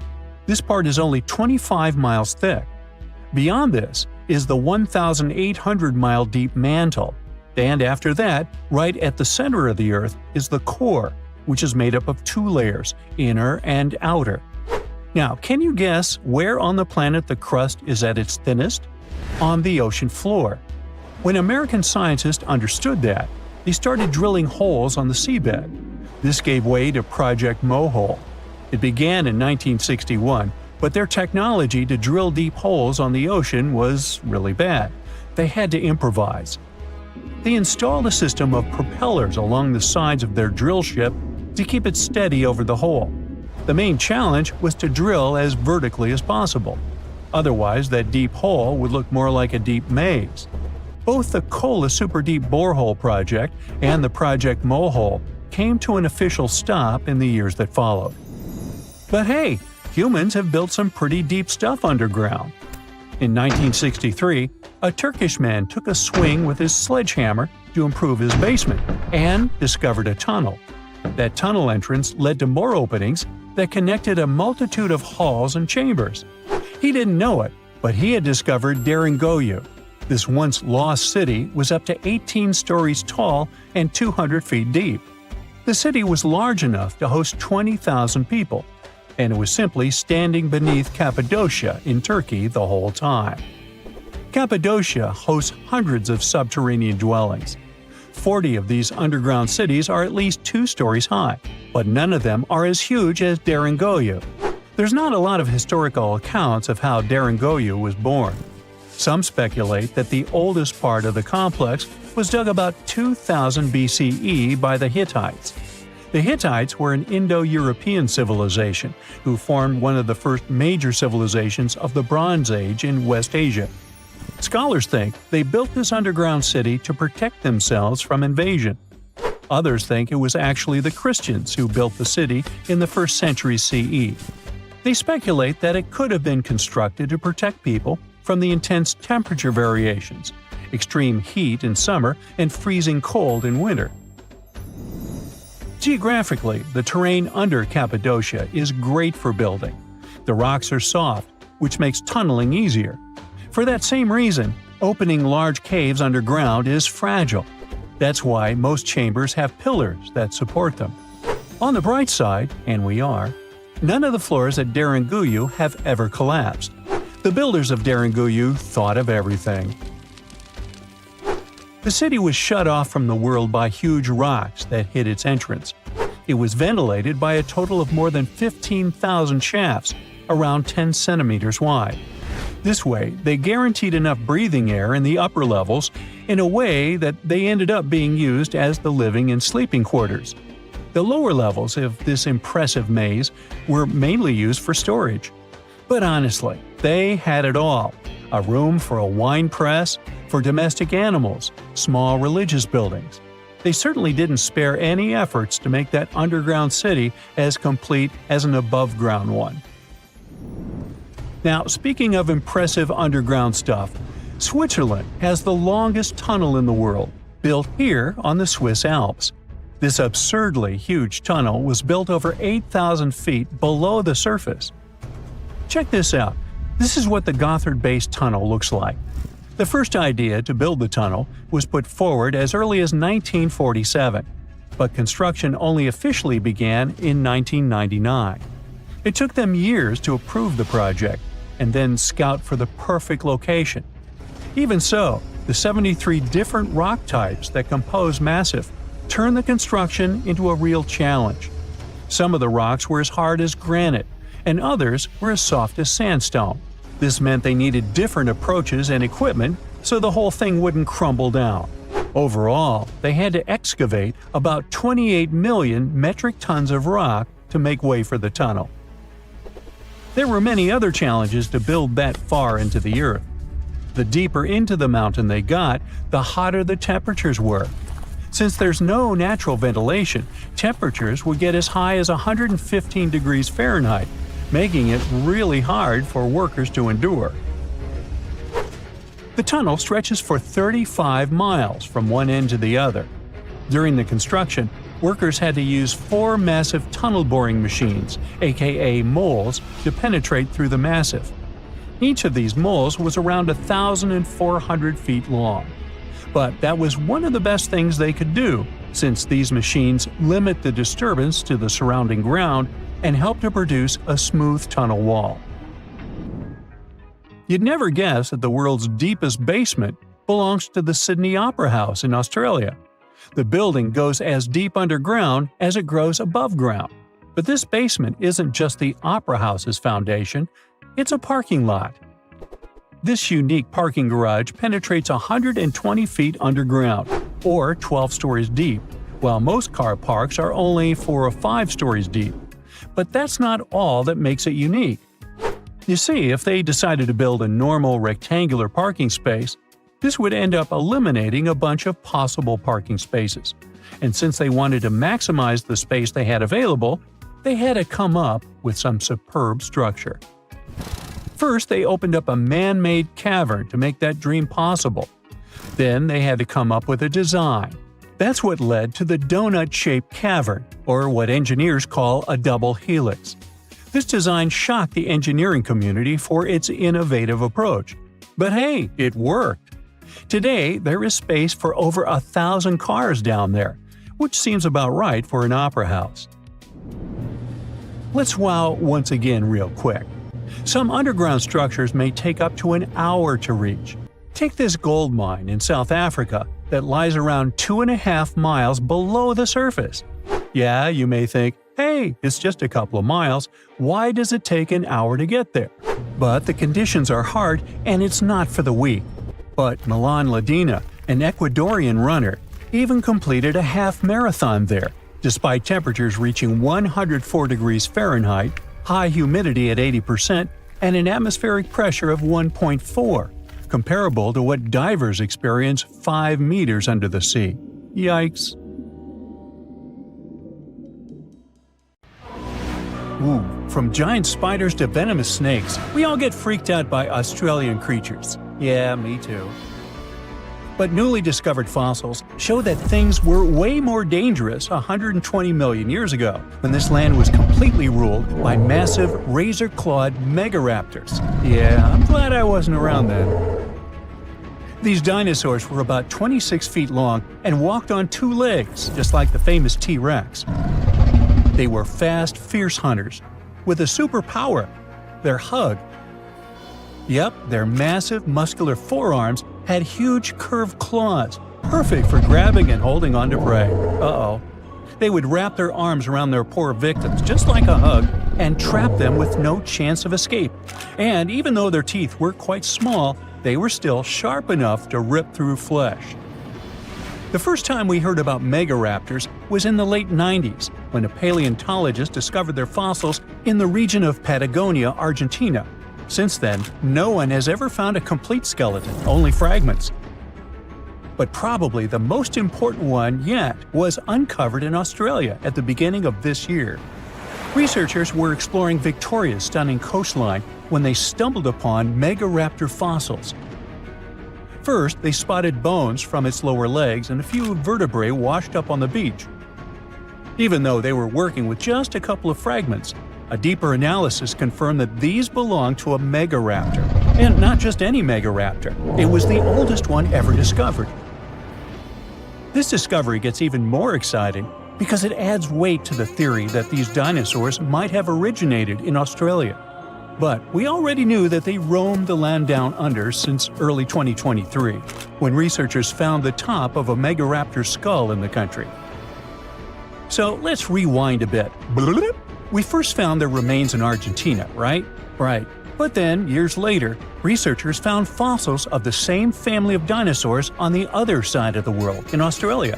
If the ones in Oceania were older, how did these creatures end up in South America? Of course, they didn't fly there. They didn't cross continents by swimming either, although there is a theory that they could swim. Remember, we're talking about the dinosaur era, which happened millions of years ago. And back then, Australia and Argentina were actually pretty close. Basically, they were one. Both lands were part of the supercontinent known as Gondwana, and they were connected through Antarctica. Wait, but wasn't this path freezing? I mean, yeah, these dinos had to pass through Antarctica to get to their destination, but they weren't freezing their tails off. This all happened during the mid-Cretaceous period, when the weather was super warm. Back then, the poles were covered in plants, not ice. So let's just say they took full advantage of the good weather to make the crossing. Now, about 180 million years ago, Gondwana started to break apart. At some point, Australia drifted away from the supercontinent, cutting it off from other landmasses, including South America. That's why the same dinosaurs showed up in completely different parts of the world. Mystery solved. Now, let's get back to that recent discovery. The researchers didn't just find a few traces of Megaraptors on the beach. In total, they uncovered 250 dinosaur bones at the site, but only 5 of them were really important. They belong to 3 different species of dinosaurs that, as it turns out, all lived in Victoria at the same time. So yeah, we've already talked about those first 2 bones. They were from the Megaraptor. Next, we have a shin bone from a Onenlagiine. That's my best shot at pronouncing it. It's a dino also known as the southern raptor. This is a type of dromaeosaur with a long snout. And the last 2 shin bones of different sizes came from a Carcharodontosaurus, whose name means shark-toothed lizard. This one is a particularly big deal for 2 reasons. Number 1, it's the first evidence that this species lived in Australia. And number 2, it was small, and that is pretty surprising since we've always thought of this species as being massive. Fossils found in Argentina, for example, show this dinosaur reached a length of about 36 feet. But the one in Australia was much smaller, measuring only around 6 to 10 feet long. And that's still plenty big. Basically, what we're saying is that the way predators were ranked in these 2 parts of the world was completely different. In South America, Carcharodontosaurs grew to massive T-Rex-sized giants, towering over Megaraptors and dominating the landscape. But in Australia, it was the complete opposite. There, huge, powerful Megaraptorids roamed the land alongside smaller Carcharodontosaurs. So the predator dynamic was different. And all of this just shows how unique the ecosystem in Victoria was back then. Although isolated dinosaur bones have been found in Western and South Australia, most of the fossils come from the eastern part of the country, like Queensland. And there, researchers dug up something really, really rare – a well-preserved dinosaur skull. The study shows that this bone belonged to the 4th discovered specimen of Titanosaur. This group includes those massive long-necked dinosaurs. They look like the Brachiosaurus, but some of them were even bigger, reaching 120 feet long. The skull, discovered in 2018, belongs to this guy, whose pronunciation is above my pay grade, and the research points out that it roamed the Earth around 98 million years ago. Thanks to this find, scientists were able to recreate for the very first time what its face might have looked like. Probably after checking out the illustration, they thought, hey, it looks a lot like its cousin. They were talking about another species of Titanosaur, this other unpronounceable guy. And guess where they used to live? Yep, in Argentina. So, this research also supports the theory that dinosaurs crossed between South America and Australia during the mid-Cretaceous period. Now, this wasn't the only secret buried in Queensland, though. In 2024, researchers working there discovered the fossilized remains of a new species of pterosaur, about 100 million years old. These creatures were the first vertebrates that could actually fly, existing alongside dinosaurs. They were massive, powerful predators, with wingspans of up to 36 feet. But these remains belong to a new species within the pterosaur group, which they have named Hakuna Matata, or something similar. Compared to their cousins, they were on the smaller side, with a wingspan of about 15 feet. Still, that's bigger than a snowy albatross, the largest flying bird we have today. This species of pterosaurs were terrifying beasts, flying over the ocean to hunt for prey. Once they spotted their victim, they'd snap open their 60-centimeter jaws, filled with sharp spike-like teeth, and, well, I guess there was no escaping that. The last incredible discovery we're talking about today also comes from Queensland. For over 20 years, students walked past a plain-looking rock at Biloela State High School completely unaware that it held 66 dinosaur footprints, and they date back about 200 million years. These prints were made by a group of these Latin-named guys. They were small dinosaurs with 3 toes on each foot, and it seems like they were all over Queensland around that early Jurassic period. The rock they found at the school worked like a snapshot, giving us a better idea of what these dinosaurs were like and how they behaved. After taking a closer look, researchers found that the footprints came from 47 individual dinosaurs. This group was probably walking along or maybe crossing a waterway when their footprints got marked in the white clay. And the study also discovered that they were likely moving at less than 4 miles per hour at the time. So we only discovered those marks in Australia. But fossils of the same species found in other countries showed that they had these long legs, a big chunky body, short arms, and this tiny head with a beak. But honestly, they don't sound as scary when you realize they only ate plants. Whew. Scientists found an entire city of Gyangola that was hidden beneath the dense jungles of Mexico for 600 years. It covers 360 hectares, had over 1,000 buildings, 2.5 miles of defensive walls, a network of internal roads, and a well-planned urban layout with temples and ball courts, and separate neighborhoods for the elites and commoners. For centuries, people believed there was just an abandoned fortress there, based on stories passed on from generation to generation. Until recently, there was no way to see how truly huge it was without spending years on the ground. But thanks to the new technology, a remote sensing tool called LiDAR, they got a 3D model of the area in just 2 hours from a plane. Gyangola was built between the years 1350 and 1521.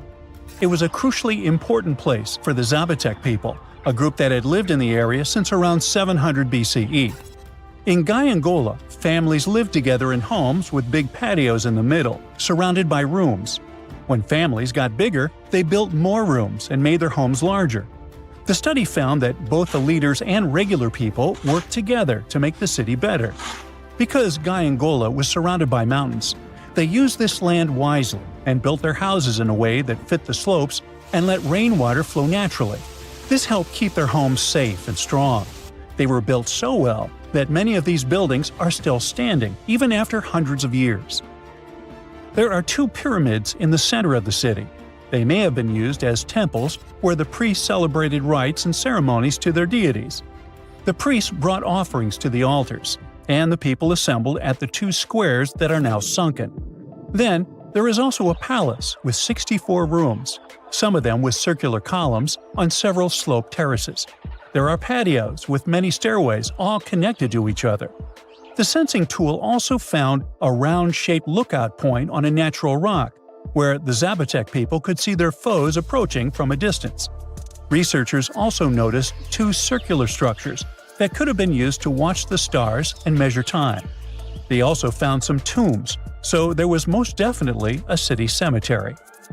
By the end of the 1400s, the Zapotec people controlled a large territory on the Pacific coast and had successfully defended their land from the Aztecs, who were trying to take over more territory. They did the almost impossible and survived a 7-month-long siege at Gyangola. When they won this conflict and kept control of the southern part of Mesoamerica, the Zapotecs didn't need to live in Gyangola anymore. Staying in the mountains had its pros, but they needed fresh water and good farmland to grow food. The small city of Tehuantepec, just 12 miles away, had these conditions, so they moved there just before the Spanish arrived in 1521. Over time, Zapotec traditions started to fade, but their culture didn't disappear completely, and more than 300,000 Zapotec people still live in Oaxaca state in Mexico. They speak their own languages and keep their traditions alive. Creating the 3D model of the lost city is just the beginning of the research.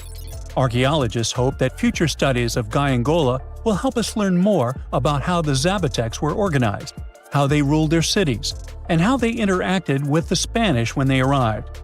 They plan to study all 1,100 buildings found in the LiDAR scan, and it will take a few years. Instead of digging up the ruins, they will use special technology to scan the land and learn more about the city without damaging it. This same tech helped scientists find another massive ancient city that lay hidden beneath the thick green canopy of the Amazon forest. A whole network of houses, plazas, roads, and canals was hiding in the shadow of a mighty volcano. For centuries, many scientists assumed that ancient Amazonian people lived in tiny huts, clearing patches of land to survive. But this city, built 2,500 years ago and inhabited for 1,000 years, proves the opposite. Now, scientists think tens of thousands or even hundreds of thousands of people lived in complex urban societies. Scanning the area found 6,000 rectangular platforms, each measuring around 66 by 33 feet, and standing 6 to 9 feet high. These structures were arranged in clusters around central plazas, with straight roads with perfect right angles and paths connecting them. One of the roads was 16 miles long. Building straight roads like this is far harder than just following the landscape. Some of these roads may have had deep spiritual or ceremonial significance. The volcano's rich soil helped the civilization thrive, but it may also have led to its downfall. Researchers also found signs of threats to the cities, such as ditches that block entrances to the settlements. Maybe some people living nearby were trying to get in. The next step for the researchers will be studying the adjoining 116 square miles to know more about this large, complex society that could be bigger than the well-known Mayan societies in Mexico and Central America. Meanwhile, in 1963, a man in Turkey discovered an ancient city while renovating his own house. He knocked down a wall in his basement and found a mysterious room. He kept digging and saw a tunnel. It led to the Derinkuyu underground city. It's one of the deepest multi-level underground settlements in Cappadocia and in all of Turkey. The inhabitants lived on 8 levels and had access to cellars, storage areas, chapels, a school, a study room, and other structures. All floors were connected by an extensive network of tunnels. The underground city was probably built as a shelter. The construction is hiding at 279 feet deep, and you can't see it from the outside. The complex was large enough to shelter about 20,000 people with their livestock and food supplies. There was also a 180-foot ventilation shaft. Archaeologists believe that Phrygians first built the levels. The Romans used and enhanced the structure later. The golden time of Derinkuyu was during the Byzantine era. The next lost and found city appeared only in a few inscriptions and ancient texts, so no one could be sure it really existed. Scientists searched the majority of the coast of Egypt until one archaeologist and his team detected a colossal face looking at them from under the water. The ancient city of Thonis Heraklion was discovered completely submerged 4 miles off Alexandria's coast. In the ruins of the lost city, there were 64 ships, 700 anchors, and a treasure trove of gold coins. Archaeologists believe the 16-foot-tall statue and the temple remains are the most important findings discovered by the expedition. Back then, the city had ceremonies and celebrations that took place in the Temple of Ammon. The ruins and artifacts were made from granite and diorite, so they were in good condition even after having been in contact with water for centuries. They give people a glimpse into what life was like 2,300 years ago in one of the most important trade ports of the world. The city had a network of canals, sort of like an ancient Egyptian Venice. The canals linked many separate harbors and anchorages. Towers, temples, houses, and other structures were also linked by bridges. Thonis Heracleon was the country's main port for international trade and the collection of taxes. No one really knows how the city ended up submerged, but archaeologists connect it with natural causes.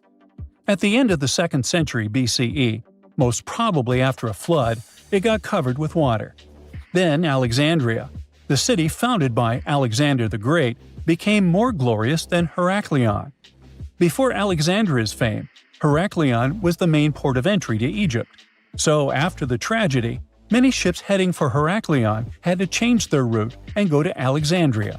Heracleon lost its glory until its discovery in 2000. Imagine you are walking to your car in the morning, but there is a problem.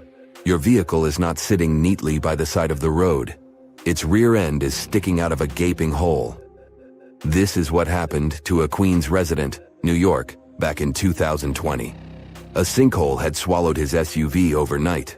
Events like this are nothing out of the ordinary in many parts of the globe. But sometimes, sinkholes can hide unspoken beauty inside them.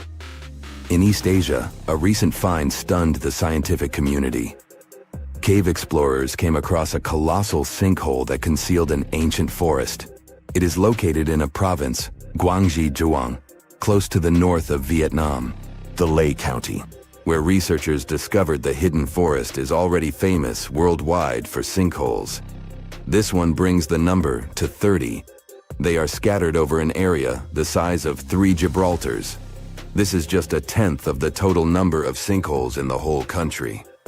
The name Tiankeng for these large holes in Earth's surface translates as sky holes or heavenly pits. The dimensions of the new sinkhole are impressive. It is over 1,000 feet long, and it's pretty deep too. You could fit the Great Pyramid of Giza 1.5 times inside it.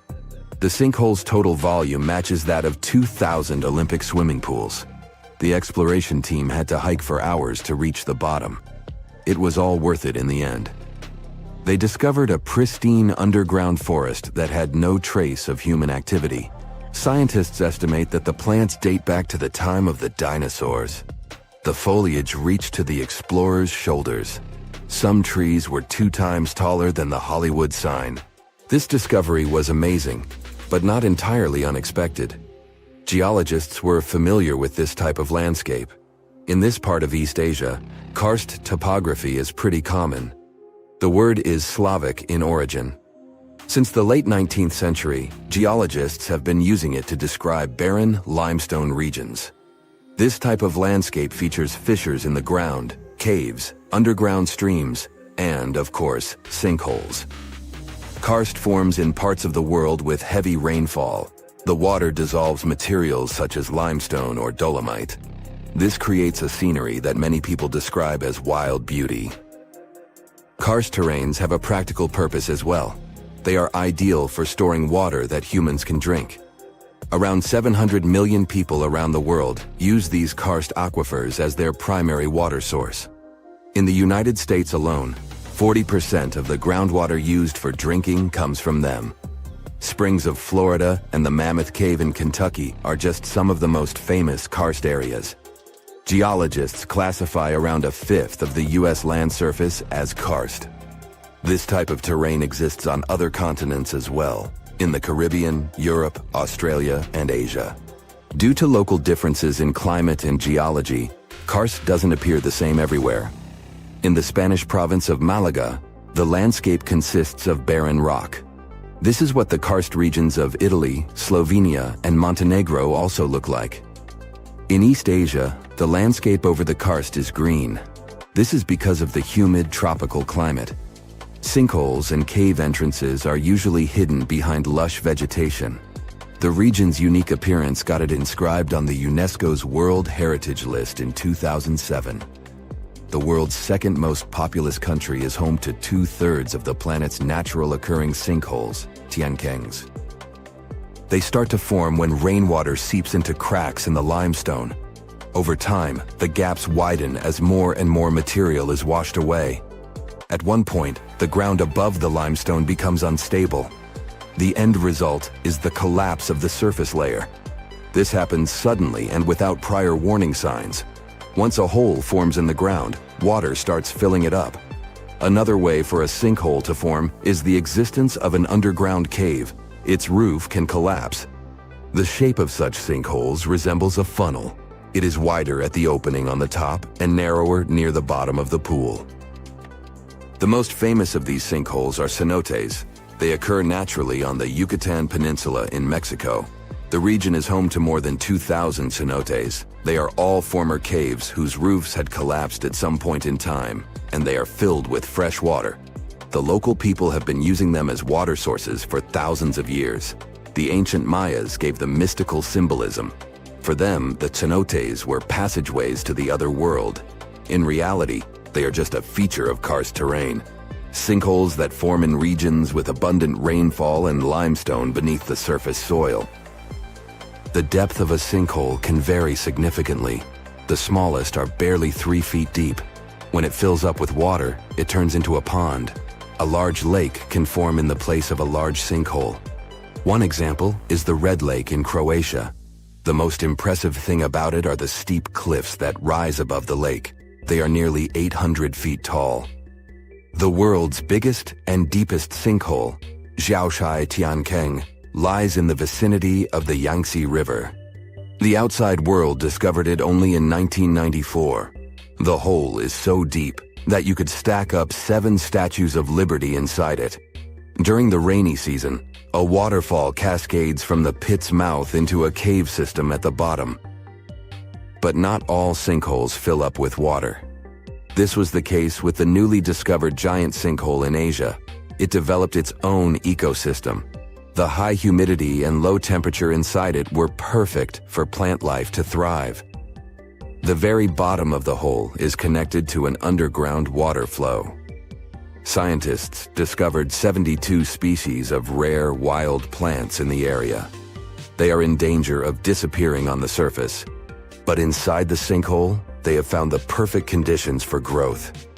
The enormous opening in the ground is essentially a wildlife refuge. This was confirmed in 2021. That's when biologists discovered 2 species in the Yunnan province that they previously thought had gone extinct. Who knows what other animal and plant species are still hiding in there? Exploring these underground cave systems can be quite dangerous. They are often home to venomous snakes and mosquitoes. Even descending into a sinkhole is perilous. The cliffs are steep and stones are often very sharp. That's why the exploration of sinkholes in Asia is going slower than research would like. The sinkholes I've mentioned so far have all formed naturally. Erosion is the main process behind their creation. But the ground can also open because of human activity. Everything from a construction site to a leaking sewer pipe can cause the earth to give way. Sinkholes in urban areas pose a risk to infrastructure. One of the most famous examples of this happened in Japan in 2016. A busy street in downtown Fukuoka collapsed near the main train station. The sinkhole severed power lines and pipes that lay underground. Luckily, no one was injured. The diligent Japanese engineers repaired the damaged road section in just 48 hours. The biggest issue with sinkholes is that you never know when and where they are going to open. The best tool that geologists have for detecting underground cavities is ground-penetrating radar, GPR. It resembles a land mower. The operator goes up and down a troubled area to scan the ground underneath. The radar sends out impulses that detect any contrast between different materials. It feeds back this info in the form of a 2D or a 3D image. Once engineers detect a potential sinkhole, they use different techniques to stabilize the ground above it. The simplest method is called grouting. It involves filling the hole so it won't collapse. The most common materials are polyurethane foam and cement. The alternative is to lift a structure above the sinkhole. This technique is called underpinning. Workers drive steel rods into the load-bearing deeper layer of soil. This is the same construction method engineers use to erect stilt houses above the waterline.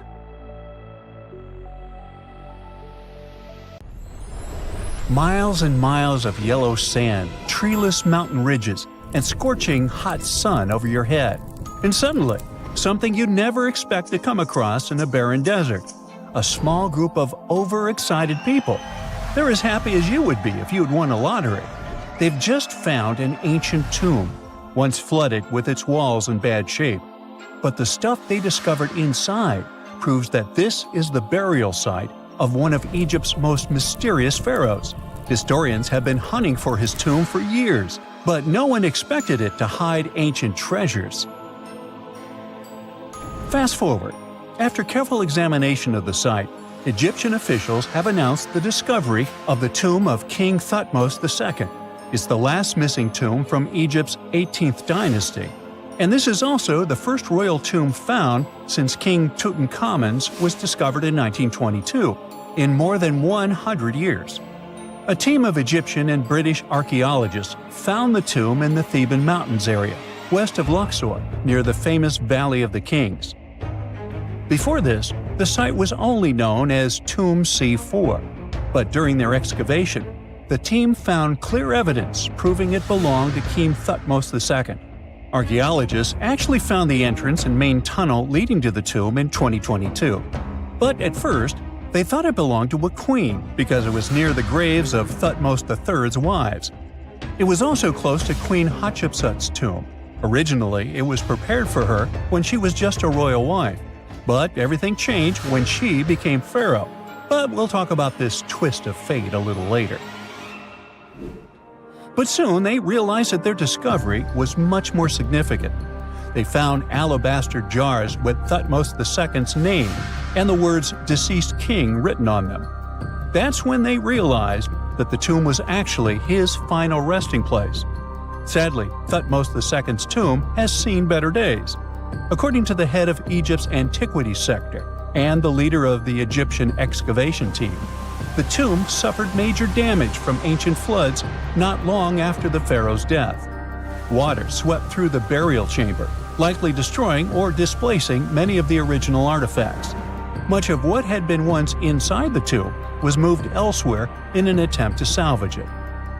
The researchers found out that the tomb had a basic design, with an entrance, a sloping main corridor, and a burial chamber. The corridor was coated in white plaster and rose about 4.5 feet above the floor of the burial chamber. A large staircase and a very large descending corridor of the tomb indicated its grandeur. It took the team a long time to navigate through, though, as the tomb was blocked by flood debris and collapsed ceilings. Only after crawling through a 32-foot passageway with a small 16-inch gap at the top, the worst nightmare for those of us with claustrophobia, were they able to reach the burial chamber. There, they were in for another surprise. They cleared the debris, expecting to find the crushed remains of a burial beneath. But the tomb turned out to be completely empty, and it was not due to robbery. It had been deliberately emptied. The researchers soon realized that the tomb had been flooded since it had been built underneath a waterfall. It happened just a few years after the king's burial, so the contents of the tomb were moved to another location. That's why there was a second corridor in the tomb. It was most likely made to help remove King Thutmose II's body from his flooded tomb. Despite the damage, the excavation team made some really exciting discoveries. They found traces of mortar decorated with blue inscriptions, yellow stars, and fragments from the Book of Amduat, one of the most significant funerary texts in ancient Egypt. The book was meant to guide the deceased through the underworld, ensuring a safe journey to the afterlife. Now, how about we sneak a peek at ancient Egypt's 18th dynasty? It was all about conquering lands, expanding the empire, and building jaw-dropping monuments. Some of the biggest names from that era, Thutmose I and Thutmose III, both legendary warrior kings who left their mark in history. Thutmose I was a fierce fighter who led major military campaigns, pushing Egypt's border further south than ever before. all the way to the fourth cataract of the Nile. His victories gave Egypt access to new trade routes, stronger political ties, and more wealth. His conquests were so significant that they were recorded in the tombs of his top officials. Thutmose III, sometimes called Thutmose the Great, took things even further. He was not only an incredible military strategist, but also the commander of Pharaoh Hatshepsut's armies before becoming king himself. He led between 17 and 20 military campaigns, winning every single one and expanding Egypt's empire to its peak. He even created the world's first navy. Thutmose III is often remembered as Egypt's greatest warrior pharaoh. And sandwiched between these two powerhouses was Thutmose II, a pharaoh who doesn't get nearly as much attention. Hey, the middle child, right? His reign lasted only about 5 years before he passed away at around age 30 in 1479 BCE. He is kind of a mystery. No one really knows what he accomplished. For the longest time, even the location of his burial site was totally unknown. His body was actually found in the 19th century. It was just lying around in the mortuary temple of Deir el-Bahari, in a secret chamber where priests used to hide royal mummies centuries after their original tombs were looted by grave robbers. In other words, Thutmose II's body must have been moved from his original resting place at some point in history to protect it.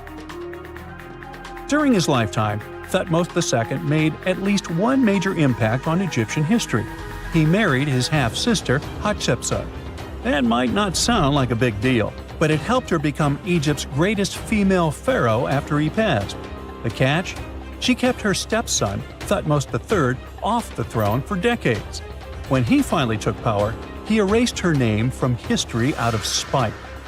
And still, Hatshepsut is one of Egypt's greatest pharaohs, no matter if you're talking about a man or a woman. She brought a lot of wealth and art to Egypt. She led a big trading trip to a place called Punt, where she brought back things like gold, ebony, and incense. She also made sure her name lasted by building amazing structures that we can still see today. At Karnak, she added huge obelisks. One of them is still standing tall. She also was the one to build the Temple of Deir el-Bahari with its countless columns. She was buried there. Interestingly, Hatshepsut was often shown in art as a man, with muscles and a beard, like how pharaohs were usually depicted. But she made sure there was always something in the artwork that reminded people she was a woman, like calling herself Daughter of Re, or His Majesty herself. When she passed away in 1458 BCE, Egypt wouldn't have a female ruler as powerful as her until Cleopatra, about 1400 years later. According to Egypt's Supreme Council of Antiquities Secretary General, isn't that a mouthful? Hatshepsut's name actually appears in Thutmose II's tomb, meaning she might have even handled his burial. As for their final resting places, well, Hatshepsut was buried in the Valley of the Kings, and Thutmose II's mummy is now in the National Museum of Egyptian Civilization, alongside other ancient Egyptian rulers. It gives visitors a rare chance to see the remains of a nearly forgotten pharaoh. Now, experts consider the discovery of his tomb to be one of the most significant in recent years. The artifacts found there add important details to our understanding of the history of the region and Thutmose II's rule. And even though the tomb's design is fairly simple and follows the same architectural style preferred by later Egyptian rulers, its historical importance is undeniable. In any case, the mission isn't over yet. Archaeologists are now focusing on solving another mystery. Where did the rest of the tomb's contents end up? The team is determined to continue their search. Who knows what other secrets they will uncover that have remained hidden beneath the sands for thousands of years. The red, parched earth under your feet is shaking. Large cracks are opening in the ground, threatening to swallow you. But unlike on Earth, these quakes aren't coming from within the planet. A threat coming from space is triggering them. Scientists have made a shocking discovery about Mars quakes. By using AI and NASA's InSight data, They found out that some of those tremors are caused by meteorite impacts. It means that Mars gets hit 2.5 times more often than we thought, and new craters are forming all the time. But the scariest part is that these impacts don't just shake the ground. They send powerful shock waves deep into the planet, revealing a hidden seismic highway and an unstable interior, unlike anything we imagined. This changes everything we thought we knew about Mars. So now, the big question is, what else is lurking beneath the surface? But let's follow scientists' train of thought first. They took Marsquake data from NASA's InSight lander and compared it with fresh impact craters spotted by the Mars Reconnaissance Orbiter. That's when they discovered that some impacts create a seismic highway through the mantle instead of being absorbed by the crust. Even though NASA shut down InSight in 2022, its data is still precious. The lander, which placed a seismometer on Mars, recorded over 1,300 Marsquakes, some caused by underground rock cracking under heat and pressure, others, apparently, by meteoroids slamming into the surface of the red planet. By studying how seismic waves move through the crust, mantle, and core, scientists keep piecing together Mars's deep structure. In the past, researchers already linked impact craters with seismic data. But these new studies are the first time when a fresh impact has been connected to quakes detected in Cerberus fossae. That's a highly active region 1,000 miles away from InSight. Scientists have discovered this 71-foot-wide crater much farther from NASA's InSight lander than expected, if we consider the strength of the seismic waves it produced. Mars's crust was thought to absorb most of the energy from impacts, which would limit how far seismic waves could travel. But the analysis of this crater revealed that, instead of getting dampened, the waves took a more direct and deeper path through the planet's mantle. This unexpected finding suggests that Mars has a seismic highway, which allows quakes to spread much farther than previously believed. Now, the InSight team will need to reassess their models of Mars' internal composition and structure. And then, we might better understand how impact-generated seismic signals can reach such depths. Manually sorting through the vast amount of data would have taken years. But luckily, these days, there are new tools, and scientists can go from tens of thousands of images to just a few in a matter of days. So, researchers focused on finding craters within approximately 1,800 miles of InSight's location. Their aim was to identify those that formed while the lander's seismometer was active. By comparing before and after images from the context camera over time, they identified 123 fresh craters to cross-reference with InSight seismic data. Out of those, 49 craters were potential matches for quakes detected by InSight seismometer. And after conducting some more analysis, the team decided that the 71-foot Cerberus fossae impact crater was the main finding. This discovery is likely to help scientists differentiate between signals from internal quakes and those caused by meteoroid impacts. Initially, they believed that Cerberus fossae produced a lot of high-frequency seismic signals linked to quakes originating inside Mars. But the new data suggests that some of this activity may have been caused by impacts, not internal processes. Another mystery scientists haven't been able to crack for 50 years is why Mars is split into two very different halves. But thanks to recordings of Marsquakes, they may have finally found the answer. Since the 1970s, researchers have known that Mars has two distinct regions. The northern lowlands cover about 2/3 of the planet's northern hemisphere, and the southern highlands make up the rest. The southern highlands sit about 3 miles higher than the northern lowlands, and the crust, the planet's outer layer, like a shell, is thicker in the south. This strange divide is known as the Martian dichotomy.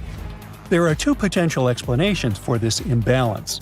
One theory suggests that an unknown internal process within Mars created the difference.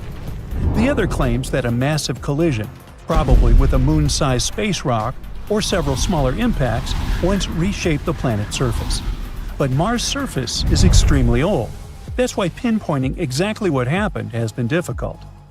But now, a new study, published on December 27, 2024, has used Marsquake data from NASA's InSight lander to figure out whether the cause of this difference lies deep inside the planet. InSight was positioned near the boundary between the northern lowlands and southern highlands. Its mission included recording seismic data from Marsquakes, which travel through the planet's mantle, the rock layer beneath the crust. So scientists compared how these waves moved under both lowlands and highlands. They looked for differences in the planet's deep interior. It turns out that the seismic waves lost energy much faster when traveling through the southern highlands.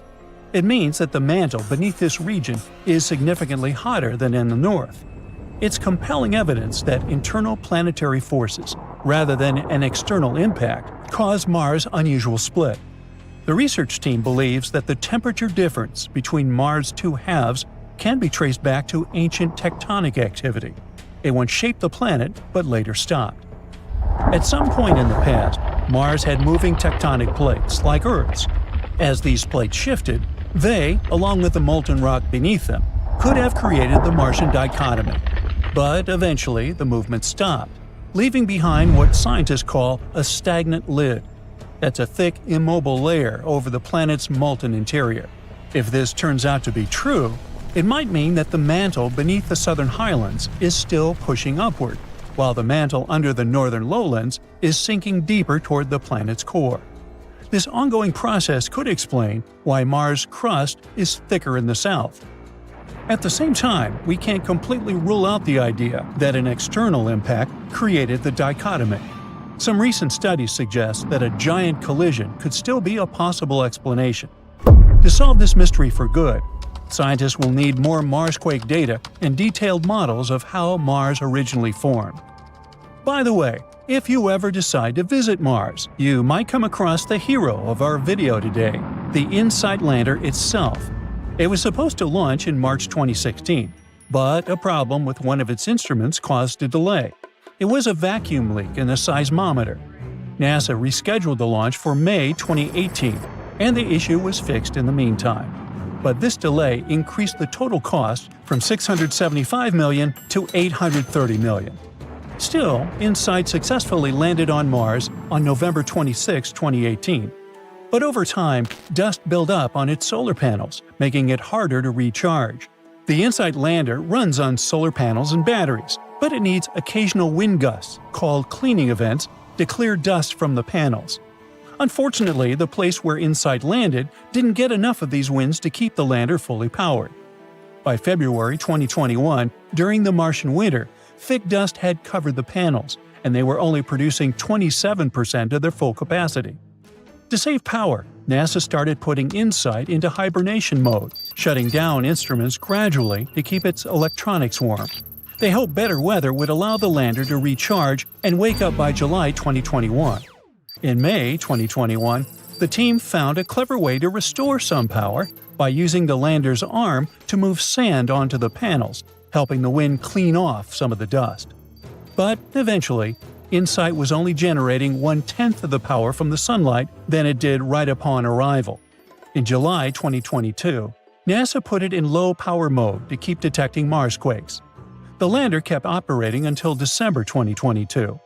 On December 20th, NASA announced that InSight had lost contact with Earth on December 15th, and the mission officially ended on December 21st, 2022. Okay, what if I tell you that the extraterrestrials we all imagine as little green men may actually look like very normal Earthlings and chill in Europe? This is the Iberian Peninsula, and people living there are under suspicion. Ooh. Here's the reason. Somehow, parts of the most important artifacts that the Iberian civilization called Treasure of Valena are made of metal that simply can't be found on Earth, because it's metal from a meteorite. Now let's tackle this step by step. This is the artifact itself, and it's composed of 59 different objects. Bowls, bottles, and bracelets. Is there a pattern there with all those bees? In total, the find weighs around 20 pounds, of which 18 pounds are 23.5 karat gold. Now, if you're not a metal specialist, I'll clarify it for you right away. For comparison, 23 karat gold is 95.8% pure gold, so 23.5 karat is even purer. The remaining percentage goes to other metals to help add strength and durability to the precious alloy. There was also silver, iron, and amber in that set. The artifact could have been pretty straightforward, but for these two, let's call them imposters. Look at this wrought iron bracelet and this hollow hemisphere. Can you see that? Those rusty lines on the hemisphere and the overall weird color of the bracelet do stand out, since everything else is made of purest gold. This all started back in 1963, when a researcher noticed a dark leaden metal among the shiny bowls and bottles. The metal was shiny in some areas and covered with a ferrous-looking oxide that was mostly cracked. Now, just so you understand, gold does not usually act this way. Gold is one of the least reactive of all metals, so it won't even tarnish, let alone rust. To figure out where this suspicious iron came from, researchers turned to mass spectrometry, which checks out the mass-to-charge ratio of molecules. Their findings showed that the nickel in the iron is similar to that found in meteoritic iron. Simply put, the bracelet and the hemisphere are of extraterrestrial origin. Ooh. Now, the exact age of the trove is hard to determine, yet it's crucial. We need to know the exact age to see if it coincides with the start of the Iron Age in the Iberian Peninsula. If it does, then no further questions here. But if it doesn't, well, it's, at the very least, weird, if not suspicious. So there's this three-age system. It comprises the Stone Age, then the Bronze Age, and then the Iron Age. The Stone Age is of no importance here, so let's compare the Bronze and the Iron Ages. The Bronze Age began when it was realized that combining copper and tin produced a material that was more durable than either metal alone. This era was all about major upgrades in tools and weapons, but two standout inventions were writing systems and the wheel. Then came the Iron Age. This time was all about slowly bringing iron into everyday life. Iron was way easier to shape into cool designs than bronze. Now, this was a big deal because iron, especially transformed into steel, provided significant improvements in all aspects of life. Tools became lighter, cheaper, and stronger compared to their bronze equivalents. You get it? Good. So, researchers have long debated whether the treasure dates back to the post-Argaric era or the latter part of the Bronze Age. The most recent study claims that those artifacts were created in 1400 to 1200 BCE, and something really doesn't add up. First off, the Iron Age began around 500 years after these artifacts were crafted. Plus, ancient craftsmen couldn't know back then how to work with metals that landed on Earth approximately 1 million years ago. And while the dates are really hard to explain, there is a logical explanation for the craftsmanship. The theory here is that those metal workers simply had access to the fallen meteorite, and thus, they could study it well and discover its properties before using it for decorative purposes.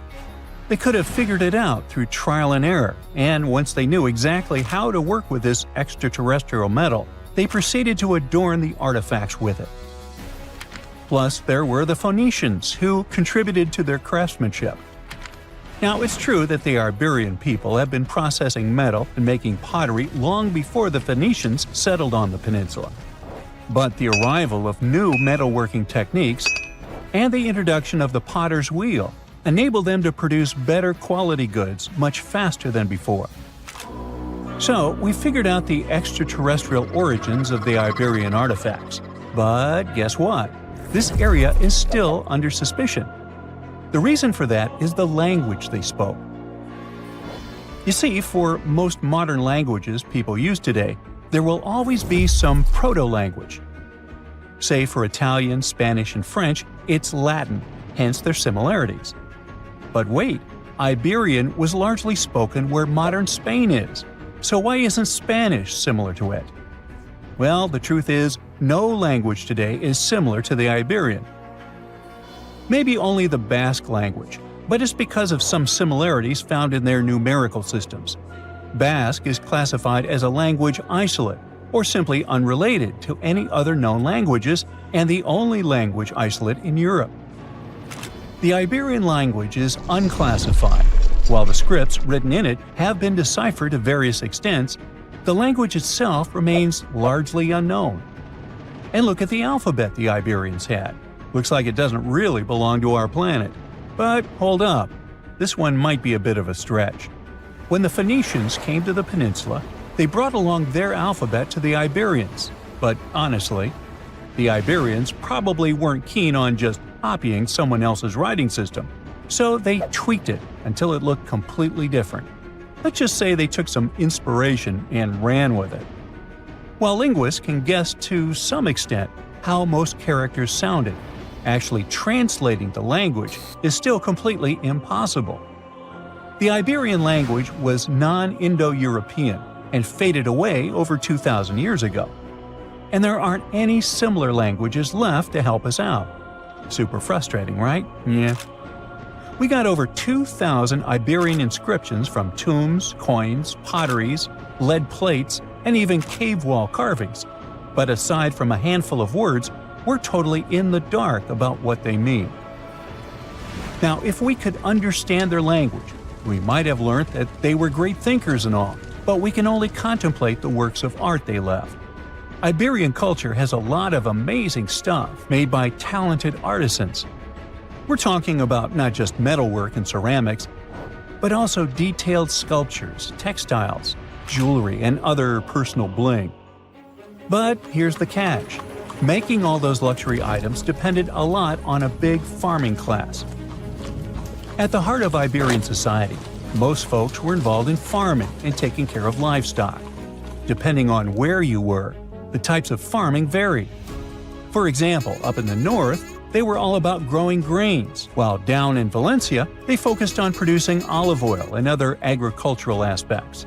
In the west, raising animals was the name of the game. Still, we don't have much information about the day-to-day lives of the many people doing this essential work. Yet, on the flip side, we know a lot about the upper class of Iberian society, who control these agricultural resources and hire the artisans. By the 7th century BCE, we start to see a group of Iberian princes who were living the good life, trading with the Phoenicians and enjoying fancy luxury items. You can spot this elite class in their burial practices. Cremation was the go-to method for funerals among the Iberians, and wealthy individuals were often found in cemeteries with all sorts of lavish goods and funerary sculptures that give us a peek into the fashion and hairstyles of the rich. Interestingly, starting in the 6th century BCE, there was a noticeable drop in the number of recognizable burials, which suggests that these elaborate funeral customs became more exclusive to a small elite. Meanwhile, the fate of the majority, farmers, artisans, soldiers, and laborers, who made up a big chunk of the population, remains a bit of a mystery. It used to be a pretty advanced civilization, but it vanished without a trace. Researchers think it could have been due to some massive earthquake, but so far, we don't know for sure. Antarctica wasn't always a frozen wasteland. A long time ago, it was full of life, and 56 million years ago, something terrifying stalked its jungles. A giant, flesh-eating bird. It was around 6 feet tall and weighed as much as a lion. For millions of years, nothing could challenge it, so why did it disappear? And could there be even bigger predators still hidden beneath the ice? Paleontologists found 2 massive claw bones in Antarctica, sharp, curved, and powerful, belonging to this bird. They were dug up from the Epresian-aged rocks of Seymour Island, which means they're around 40 to 50 million years old. Their shape left no doubt. These were the so-called terror birds. Their scientific name is Forus raceti, some of the most fearsome predators to ever walk the earth. They were flightless and didn't even need wings. Instead, they could sprint at breakneck speeds, like ostriches from a nightmare. For millions of years, these birds ruled South America. But now, for the first time, their presence has been confirmed in Antarctica. No surprise here. Back then, South America and Antarctica were still connected. allowing animals to easily commute between continents. So these birds probably migrated south to adapt to life on Antarctica's prehistoric landmass. It didn't just survive here, it thrived. But at some point, this nightmare of an animal vanished. Why? Most likely because of the temperature changes. Antarctica was cooling, slowly turning into the frozen wasteland we know today. Its prey may have declined, leaving the predator without enough food. Eventually, it disappeared, leaving no descendants behind. Researchers hope that they'll find a complete skeleton eventually. They're also wondering where there might be even bigger species waiting to be discovered. Perhaps these birds evolved into a completely new Antarctic lineage. But for now, all we have are two giant creepy claws. People often think that there are almost no animals or plants in Antarctica. But that's not true at all. Penguins waddle around, and forget the cute tiny ones. Antarctica used to have 6-foot-tall monsters. The emperor penguins are the largest penguin species alive today. They can dive over 1,800 feet deep and hold their breath for over 20 minutes. There were giant ancient penguins around 38 million years ago. They were the size of humans. Fossils show they had long, sharp beaks, making them terrifying hunters of fish and squid. The fish there are also absolutely fascinating. Forget giant squids. Colossal squids are nightmares even bigger. Some reach over 40 feet long with massive, super sharp beaks and eyes the size of dinner plates. Finally, orcas, the apex predators of the Antarctic Ocean. They hunt in packs, working together like a wolf pack of the sea to take down seals, fish, and even massive whales. There are even tiny plants like moss and algae. Antarctic hairgrass and pearlwort. They somehow survive against all odds. There are many other myths going on about Antarctica. For example, some people think that when icebergs break off from glaciers, they immediately start drifting straight into the open ocean until they melt. But the reality is way more chaotic. First, when an iceberg breaks off from a glacier or ice shelf, it has to deal with underwater obstacles. It can stay stuck on the seafloor for decades without moving. Then they get caught in powerful whirlpools and spin in place for months. One iceberg, a 23A, spent nearly 40 years frozen in place before finally breaking free, only to get caught in a swirling ocean vortex for another 8 months. After that, their paths are influenced by ocean currents, tides, winds, and even underwater topography. They don't just float freely. Their movements are full of literal, unexpected twists. And speaking of glaciers, another strange rumor is that some humans can't travel more than 311 miles inland in Antarctica because of an impassable ice wall, freezing jet fuel, deadly winds, and no oxygen. But this is completely false. Antarctica has been explored by planes, vehicles, and even scientists on foot. There's an entire research station sitting at the South Pole. People live there all year long. The ice wall is real, a massive ice cliff rising above the ocean. But that isn't some secret barrier, it's an ice shelf. These are thick slabs of ice that form when glaciers slowly flow off the land and spread over the ocean. Almost 3/4 of Antarctica's coastline is made up of them, but they don't form some giant ring around the world. Antarctica is one of the most extreme places on Earth, but we've conquered its challenges, and we keep learning more about it every year. That's why every year, millions of dollars are poured into keeping research stations running, protecting wildlife, and making sure the people who live there have everything they need. But where does all this money go? Well, Antarctica stations are basically small cities. There's electricity, heating, water purification, food storage, and medical facilities. The biggest station, McMurdo, is basically a town with over 1,000 people in summer. It has everything from a fire station to a gym. The South Pole Station is super deep inland, so it's one of the hardest places to supply. Getting food and fuel there requires airplanes flying thousands of miles in extreme cold. But the internet loves a good mystery. When Google Maps revealed what looked like a massive doorway in Antarctica, conspiracy theorists went wild. People joked about everything from Bigfoot's vacation home to a secret base, or even a Star Trek spaceship hangar hidden in the ice. But there's a way simpler and less exciting explanation. It's actually a grounded iceberg, a chunk of ice that got stuck in shallow water and is now slowly melting. As ice moves across the landscape, it flows around bumps and obstacles, creating odd shapes. The process of melting, breaking apart, and refreezing can carve ice into unexpected forms.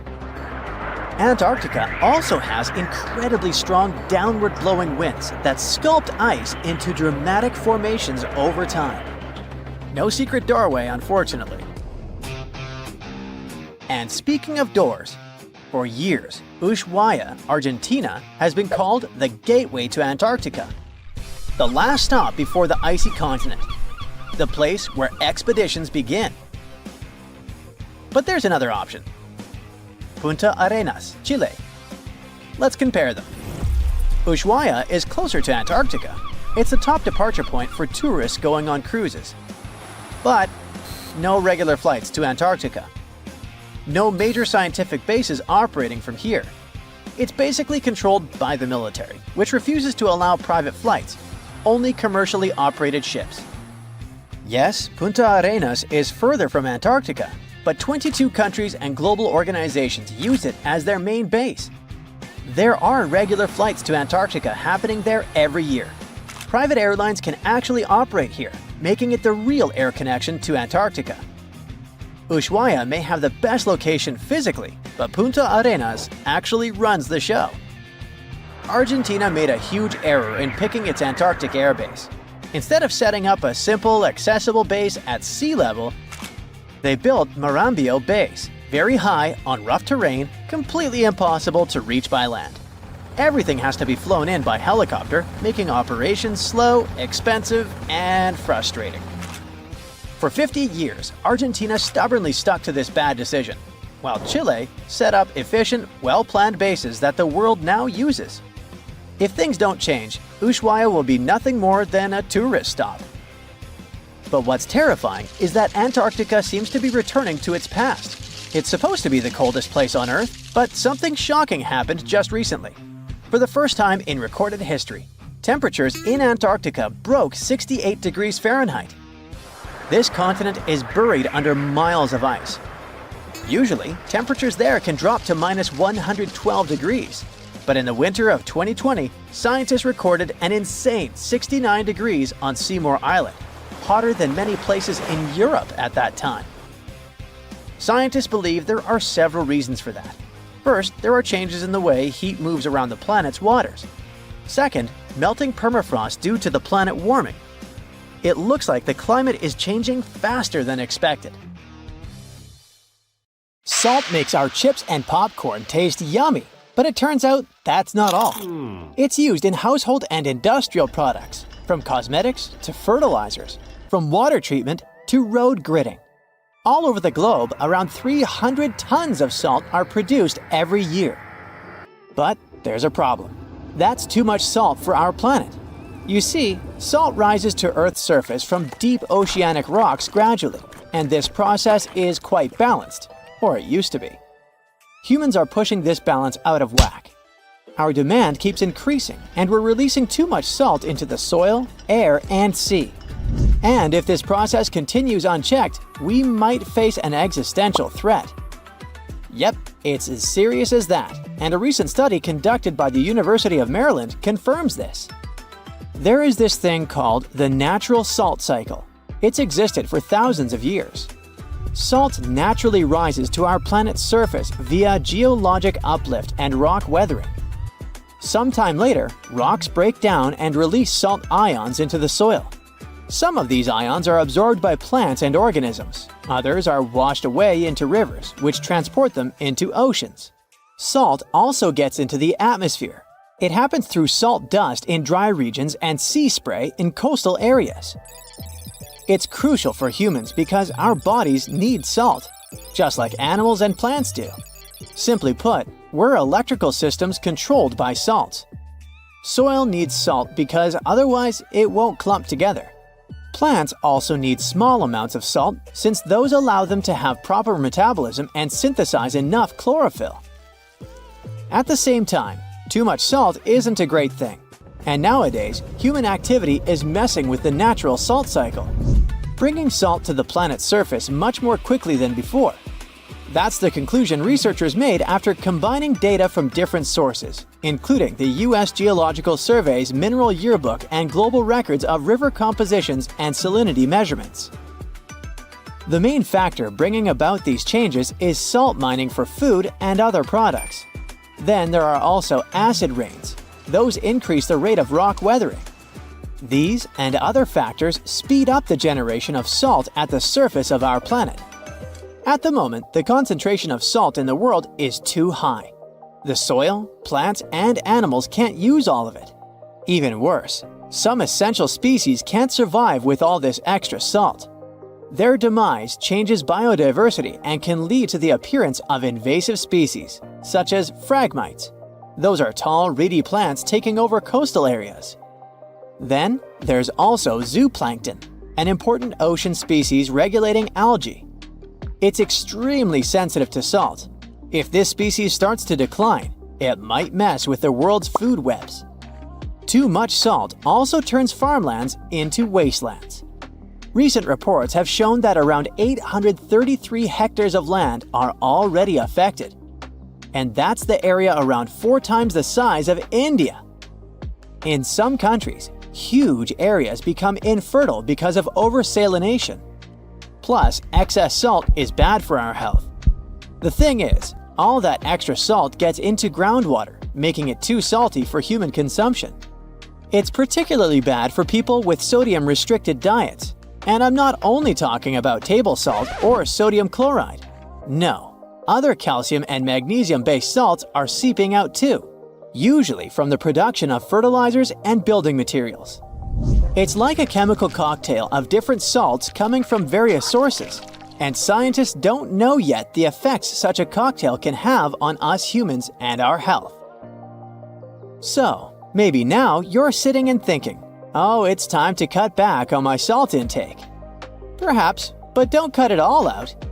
In the 1930s, Dr. Robert McCants from Cambridge University's Department of Experimental Medicine found 4 volunteers and asked them to go 10 days completely without salt. First, they had to sweat out the salt that still remained in their bodies, and after that, the scientists literally desalinated everything they were allowed to eat and drink. Soon after, the participants started to experience weird sensations. They realized that they didn't taste much flavor in anything they consumed. It got worse. Fatigue set in, and the volunteers soon got too tired to even eat. They began to show the signs of hyponatremia. It occurs when the concentration of sodium in your blood is dangerously low. And that's when a person's blood cells swell because there's not enough salt in the blood to regulate how much water a cell should and will consume. If this condition is left untreated, it can not only result in seizures, but also have much, much worse consequences. At the end of the trial period, participants got some salty foods, and miraculously, within a few minutes, they could taste again, and their energy seemed to be replenished almost immediately. Honestly, it sounds kinda terrifying. If that's what a mere 10 days without salt are, imagine what catastrophe it would be if salt just ceased to exist. We wouldn't be able to last long, that's for sure. And it would be a never-ending drama, not only for us, but for plants and animals too. They need salt as much as we do. If our oceans suddenly lost all the salt, it would wipe out all underwater algae, cutting photosynthesis on Earth almost in half. Land-based plants would follow suit. So, soon after the disappearance of salt, we'd face a huge issue. Too much carbon dioxide and not nearly enough oxygen. Our climate would start fluctuating between extremely hot and cold temperatures, and hurricanes would become insanely powerful and super destructive. Luckily, we still have salt at our stores and the natural salt cycle might get more or less stable again. By the way, humanity has known of and appreciated salt for many centuries. For example, it was used as offerings and to preserve mummies in ancient Egypt. It was a valuable commodity traded between the Phoenicians and their Mediterranean empire.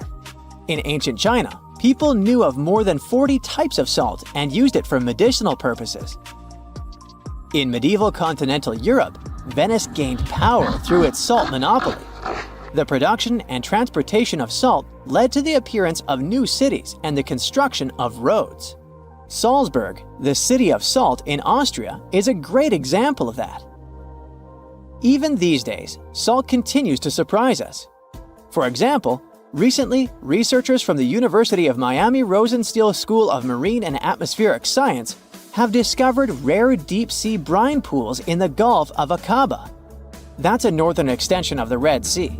Those salty underwater lakes are likely to hold secrets about the way oceans on Earth formed all those millions of years ago. They might also give us some clues to life on other planets. Brine pools are some of the most extreme environments on Earth. And still, despite their ultra-high salinity, somewhat exotic chemistry, and total lack of oxygen, they're teeming with life. Researchers have even found bioactive molecules with potential anti-cancer properties in brine pool microbes in the Red Sea. These super salty zero-oxygen brine pools are located close to the coast and might preserve information on tsunamis, earthquakes, and flash floods that took place in the Gulf of Aqaba thousands of years ago. Salt has even made its way into space. Well, kind of. You see, the moon is like a comet soaring through the cosmos. Our natural satellite is followed by a slender tail consisting of irradiated matter, and our planet passes directly through this tail once a month. Well, according to a study published in the journal JGR Planets, this lunar tail is made of millions of sodium atoms. And as you already know, the chemical formula of salt is sodium chloride. Those atoms get blasted out of the lunar soil by meteor strikes and then pushed thousands of miles downstream by solar radiation. For several days a month, when the new moon is located between Earth and the Sun, the gravity of our planet drags that sodium tail into a long beam, which wraps around our planet's atmosphere. The tail itself is harmless and invisible to the unaided eye, but during those new moon days, high-powered telescopes can detect the faint orange glow of sodium in the sky. There you are, trekking across a desert on foot. It's hot, you're terribly thirsty, and now you gotta walk around this stupid wall. Wait, a wall in the middle of a sandy, lifeless nowhere? Exactly, a wall in the northern Saudi desert. Archaeologists have just made a super exciting discovery, and what they found was not just a single wall. No, it was a whole ancient walled city that might date back to 2400 BCE. They think this place was home to around 500 people and could have been used for 1,000 years. This discovery is groundbreaking. It means that the area could have been way more advanced than anyone expected. This city was well organized, with different zones for living, towers and strong walls for protection, and different sections for all kinds of daily life. This ancient city, now called Al-Natab, was basically an oasis town, and it's great since it can give us a peek into what life might have been like in this desert thousands of years ago. Apparently, they had clearly separated areas, like residential sections, a cemetery, farmland, and even a town center. This oasis city, found in the Khaybar area, is the first big organized settlement from the 2nd or 3rd millennium BCE that researchers have uncovered in northwestern Arabia. The first surveys show that this town, which covered about 6 acres, had several districts, including the residential area, the cemetery, and the legal one, with courts. The houses were set up in neat rows, all connected by small roads. Those streets kept the residential area separate from the rest of the town. Back then, most people in this region were nomadic herders, always moving around. But archaeologists have been sure that during the Bronze Age, northwest Arabia had small walled towns and oasis centers scattered across it. These connected oasis towns were unique, offering secure places for people to live, store goods, and trade. They started showing the beginnings of urban planning, which hints that people of that time were already starting to settle down and organize communities more seriously. The research team estimated that there were about 50 homes in Al-Natta, but that number could go up to 70 as they keep digging. They think that a few hundred people lived there, and probably one of the coolest things is that some houses went up to 3 stories tall. Built on a slope near a couple of major trade routes, this city was set up in a prime spot. Now, one of the most impressive things about this place is its water supply.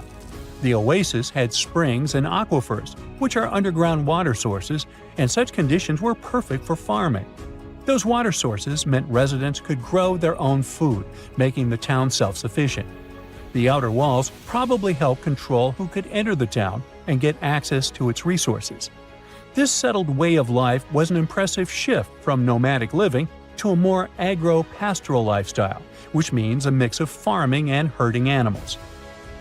Another find that supports this theory is a bunch of tools, like grinding stones, mortars, and pestles, discovered inside the town. People there must have ground grains and prepared food.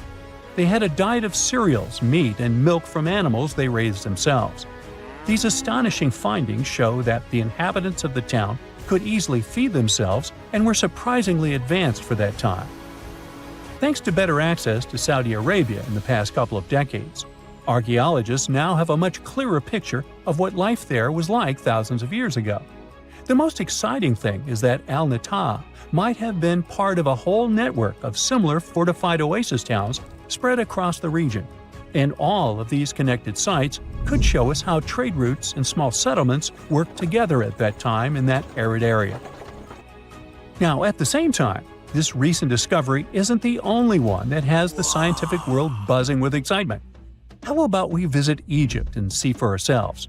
After all, archaeologists have just found a stash of ancient Egyptian and Greek treasure underwater. They were exploring the lost city of Thonis Heraklion off the coast of Egypt, which sank more than 1,000 years ago. This city was legendary, and nobody even knew where it was until it was rediscovered in 2000. Now they're uncovering more and more, and on this dive, they found a pile of gold and silver treasures. Those were probably used in rituals to bless Egyptian pharaohs when they took the throne. The researchers even found an ancient Greek temple dedicated to Aphrodite and some super-old Greek weapons. Frank Gaudio, the lead archaeologist, said it was astonishing that those delicate objects had survived the disaster that brought the city down. Back in its prime, Thonis Heraklion was one of the biggest port cities in the Mediterranean. It was a huge center of social life and was the main entry point for ships from Greece coming into Egypt. But tragically, due to rising waters, earthquakes, and a catastrophic tidal wave, the soil underneath the city literally turned into mush, and then the entire city sank into the Mediterranean. It was forgotten until Gaudio's team found it in 2000. Since then, they've been uncovering new parts of the city and piecing together its history little by little. If a lost underwater city doesn't seem impressive enough, we can travel to the Amazon. The discovery made there is truly mind-boggling. For centuries, people have talked about lost cities deep in the Amazon, like El Dorado, that mythical city of gold that lured Spanish explorers into the jungle. A lot of them never came back. Then, in the 1900s, a British explorer named Percy Fawcett went searching for what he called the lost city of Z, and he too disappeared. But now, finally, scientists have actually found proof that those lost cities in the Amazon were real all along. A team of scientists use a tech called LiDAR, which basically allows you to see through thick jungle from above by bouncing light beams off the ground. They flew over the jungle in Bolivia in a helicopter about 650 feet up and mapped out those hidden ancient cities. What they found were ruins of a huge urban settlement built by the Kasarabi people who lived there from 500 to 1400 CE. And it wasn't just a couple of buildings here and there. No, the LiDAR maps revealed massive urban centers, pyramids, platforms, roads, canals, and causeways, all carefully laid out. Turns out the Amazon wasn't just an untouched jungle. It was once home to big, complex cities. A scientist from the German Archaeological Institute, explained that Europeans had long ignored the possibility of ancient Amazonian cities, but the LiDAR maps showed they were wrong. The new maps have revealed 26 sites, including 11 that no one even knew existed. Researchers have discovered two main city sites, Landivar and Kotoka. They had massive moat causeways stretching out like spokes on a wheel, linking the main cities with smaller surrounding settlements. Some of the canals even connected the cities to rivers and a big lake, which allowed water to flow through the area. Over the years, scientists found scattered ruins all over this region, but the thick jungle made it nearly impossible to connect the dots and see if or how they were related. With LiDAR, the whole layout came to life, showing that those sites were part of a much larger organized urban system. It's now also clear that the sites had a greater meaning, since everything is lined up in a way that could be symbolic of the spiritual beliefs of the inhabitants. The Kasarabi culture isn't as famous as the Maya, but they had a thriving society in an area that faced huge challenges, like yearly flooding. And although the nearby Andes had their own monumental sites, the Kasarabi were doing something absolutely unique. They even had reservoirs to store water, which suggests they might have been dealing with occasional droughts, which is pretty unusual for the Amazon.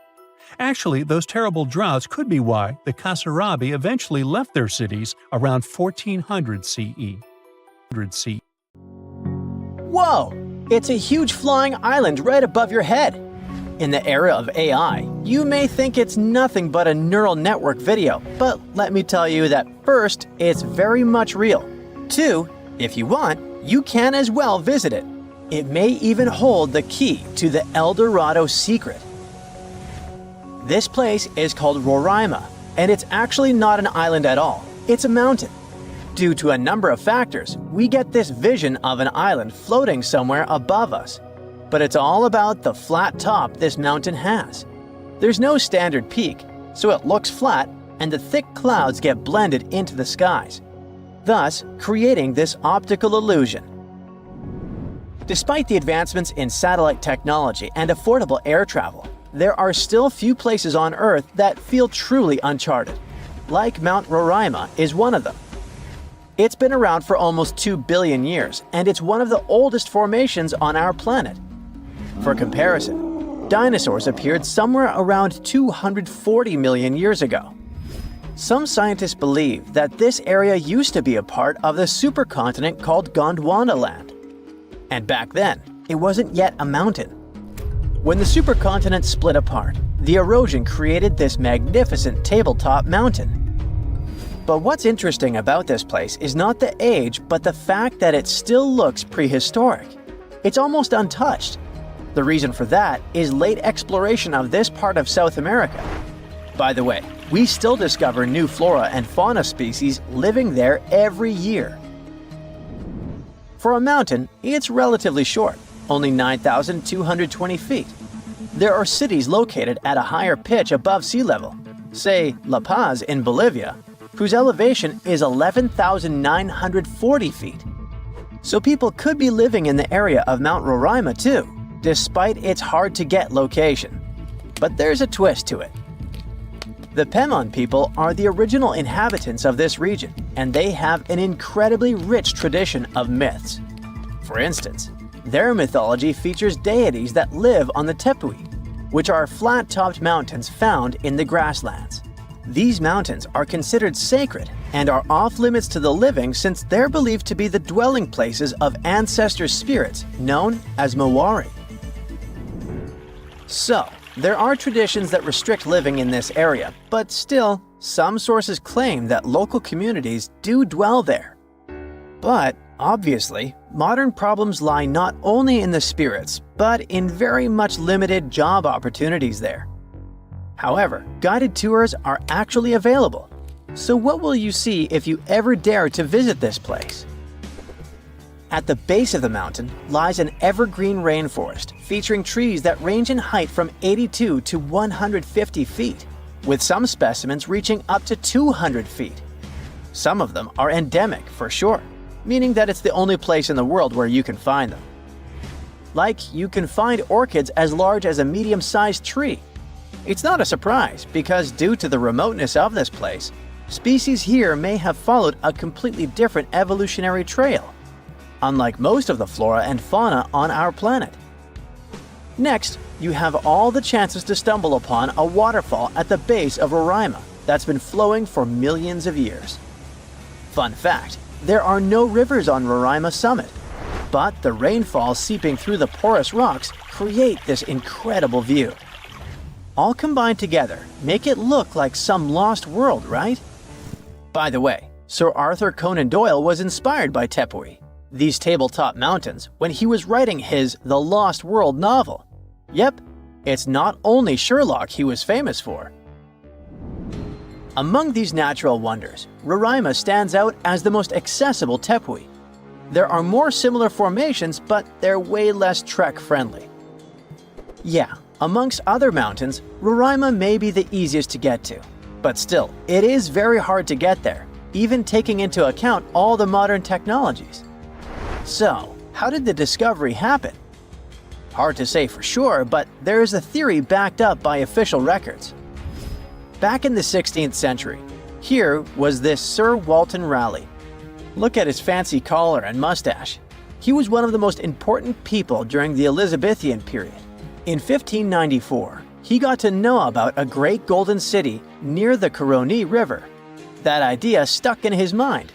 Maybe it was something like a get-rich-quick scheme for him. Anyways, 1 year later, he went to explore what is now Guyana and eastern Venezuela, and he described precisely Mount Roraima. On March 22, 1595, an English fleet led by Walter Raleigh showed up off the coast of Trinidad. Raleigh tried to make nice with the Spanish settlers there by trading and even inviting them aboard his ships for some entertainment. After a few drinks, the Spaniards opened up about a person having some particular activities in Guyana, sharing insights about the land's geography and the treasures they believed were hidden inland. Fast forward to April 7th, Raleigh pulled off a surprise attack on the town of San Jose and managed to capture this very person. After squeezing him for information, Raleigh declared his own plan to head into Guyana on a quest for the legendary Golden City. Since his ships couldn't navigate the narrow channels of the Orinoco Delta, Raleigh had his carpenters modify one of them, likely a galleass, to only draw 5 feet of water. This ship could carry 60 men, while another 40 were split among smaller boats. Progress was slow as they navigated through the delta, getting lost in what Raleigh described as a labyrinth of rivers. Eventually, they made their way to the Caño Manamo, and then into the main Orinoco River. A bit further upstream, where the Orinoco meets the Caroni, Raleigh encountered a native chief named Topiawari, and they hit it off. Topiawari revealed that his people had been pushed out of inland Guyana by a fierce tribe from the west. This fed into the prevailing belief, shared by both the Spanish and Raleigh, that El Dorado was home to runaway Incas from Peru. Topiawari also mentioned that the invading tribe was rich in gold, claiming that their nearest town, just a 4-day trek south, was the source of gold plates that were being traded far and wide. But he hinted that even finer treasures lay deeper in the land. Raleigh then made his way to the mouth of the Caroni, but strong currents halted any further progress. He sent out 2 scouting groups on land, while he led a third one. They unearthed a few shiny stones that they eagerly dug out of the ground, but most turned out to be worthless. They learned that a massive lake about 40 miles wide lay at the head of the Caroni, filled with alluvial gold. However, with no way to move forward and the Orinoco's waters rising, Raleigh had to call off the expedition, hoping to come back when conditions were better. It wasn't until 1616, over 20 years later, that Raleigh got the go-ahead from James I for a second try in Guyana. He assured the king he could retrieve a lot of gold from a mine near the Caroni that he had heard about on his earlier trip. James specifically ordered him not to clash with the Spanish, who were still controlling the Orinoco area. When Raleigh arrived in South America, he stayed on the ship while sending Lawrence Chemis and a team to look for the mine. For reasons that remain unclear, Chemis ended up attacking and capturing the Spanish town of Santo Tomé, resulting in the demise of Raleigh's son Watt during the skirmish. Unable to find the mine, the crew returned to the ship, and facing Raleigh's anger, Chemis took his own life. Back in England, Raleigh was put on trial for allegedly lying about the mine and trying to provoke a conflict with Spain, which ultimately led to his execution. Or maybe those were the Maori spirits who didn't appreciate the intrusion. In the 80s, David Mazurek from Michigan decided to buy a farm not far from Mount Pleasant. The previous owner was showing David around his new property when he noticed a large, weird-looking rock. It was handily used to keep open a barn door. Mazurek inquired about the origins of the doorstop, and the farmer explained it was actually a meteorite. It had arrived at the property with a loud bang back in the 30s.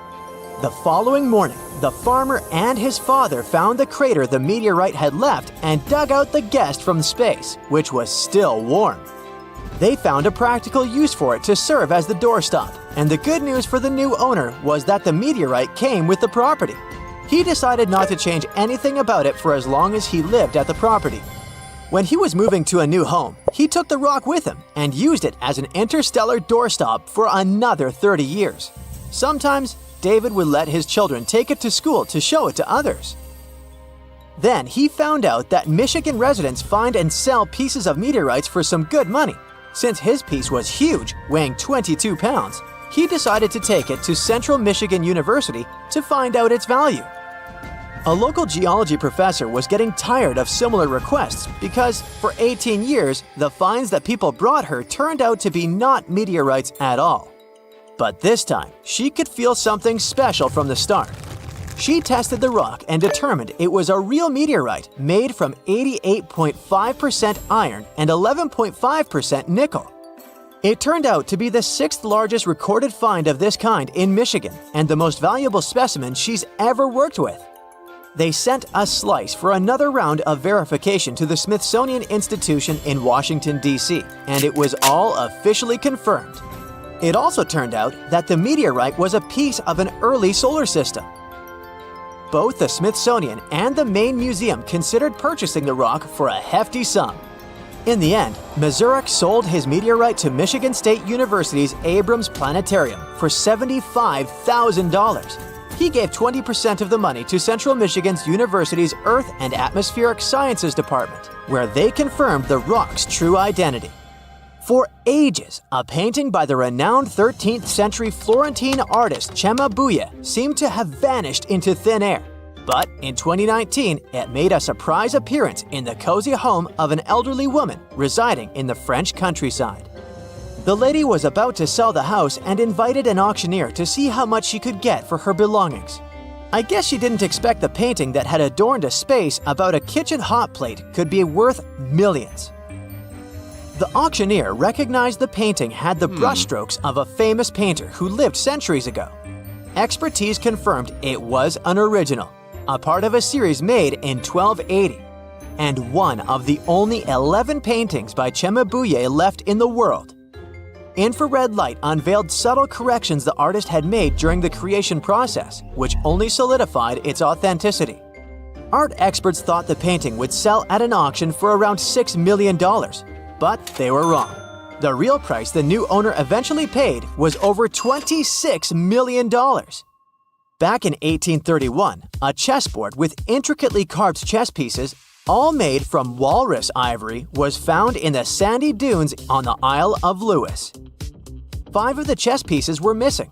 Almost 2 centuries later, a family from Edinburgh brought a chess piece to the prestigious Sotheby's auction house. The grandfather of the family bought it in 1964 for just $6. He passed it on to his daughter, and although the family had no idea about the real value or importance of the piece, they felt it was really special. It was kept in the house as a family heirloom they'd sometimes take out to admire. As the Sotheby's staff examined the piece, they realized it was a 12th or early 13th century Lewis chess piece from the renowned set. The other Lewis chess piece had found their home in institutions like the British Museum and the National Museum of Scotland in Edinburgh. The intricate craftsmanship, the historical significance, and the mystery of its journey all added up to the value of the piece, which sold at an auction in London for $925,000. Imagine shopping at a car boot sale and getting a 26-carat diamond ring for $13. Sounds like an urban legend, but it actually happened to a lady in the UK. She was convinced that her purchase was a piece of costume jewelry and casually wore it around for 30 years. One day, she decided to check if the ring was worth more than $13 with a local jeweler.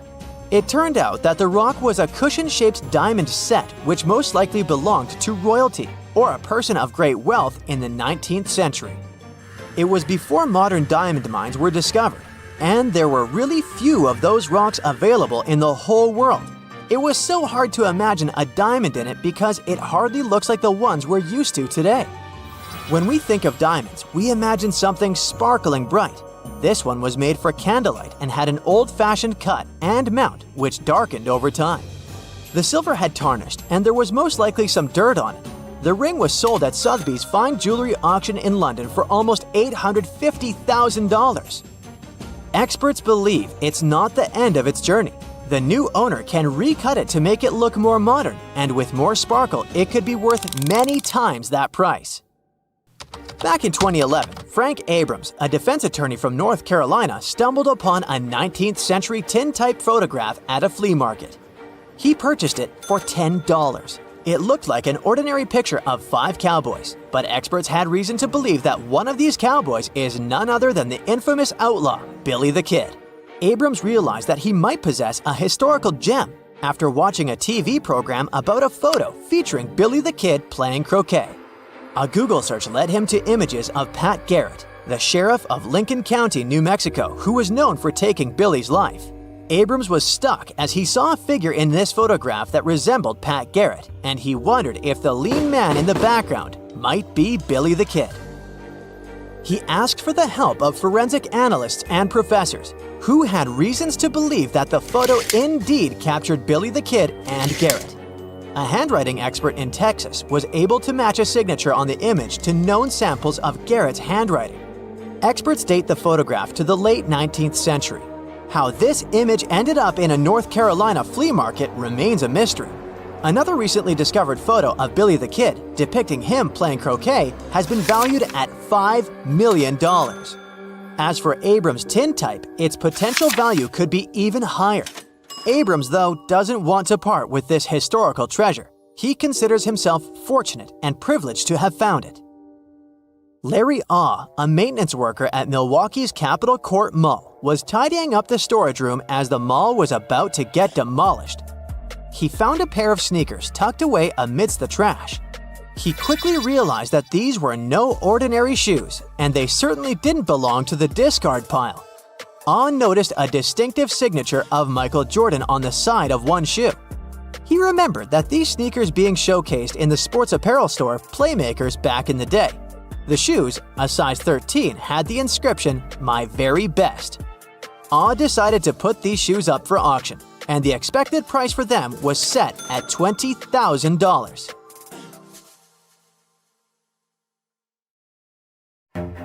Hey, you've heard of Stonehenge? Of course you have.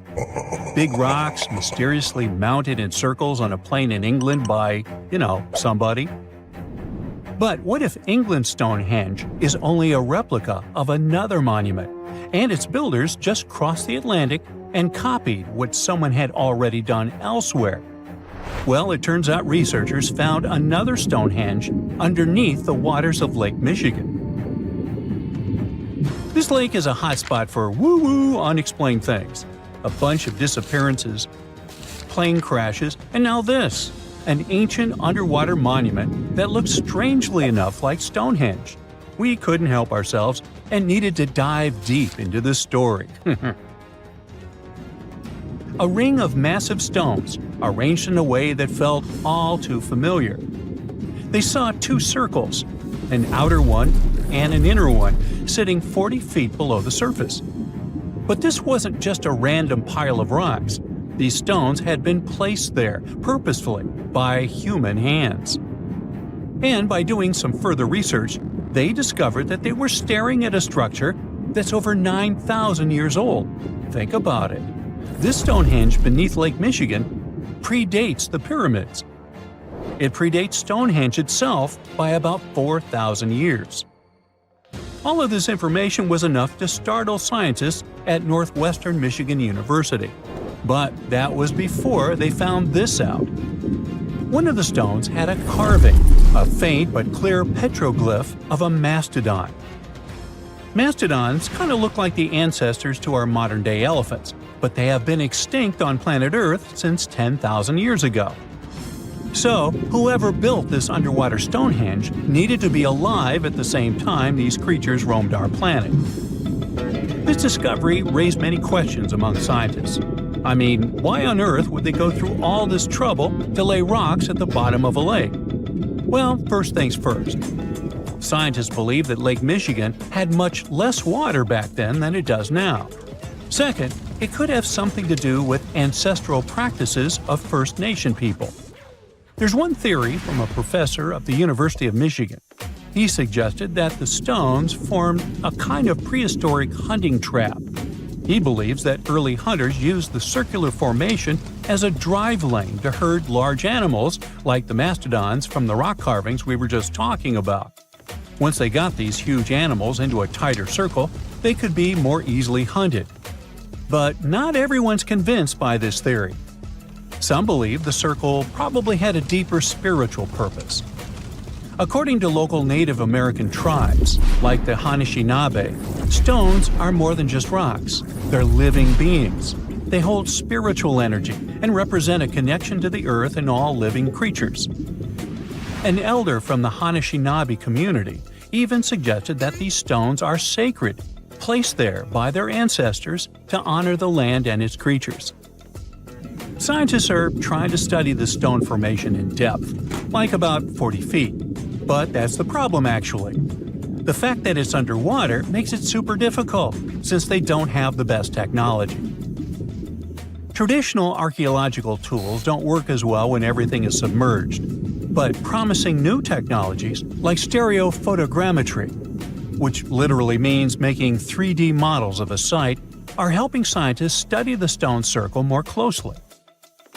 Still, research is slow and expensive, so it's hard to know when this mystery will come to a close. As we said, Lake Michigan is a hot spot for unexplained phenomena. Its lakebed is filled with shipwrecks, such as the Thomas Hume, a sturdy American schooner. It also collects debris from airplanes that have suddenly gone missing while flying the area, such as Northwest Airlines Flight 2501 that disappeared in the 1950s. Some people even call the area the Lake Michigan Triangle, suggesting paranormal activities like what happens in the Bermuda Triangle might be going on. The lake spans over 22,000 square miles, which means it's almost two-thirds the size of the country of Ireland.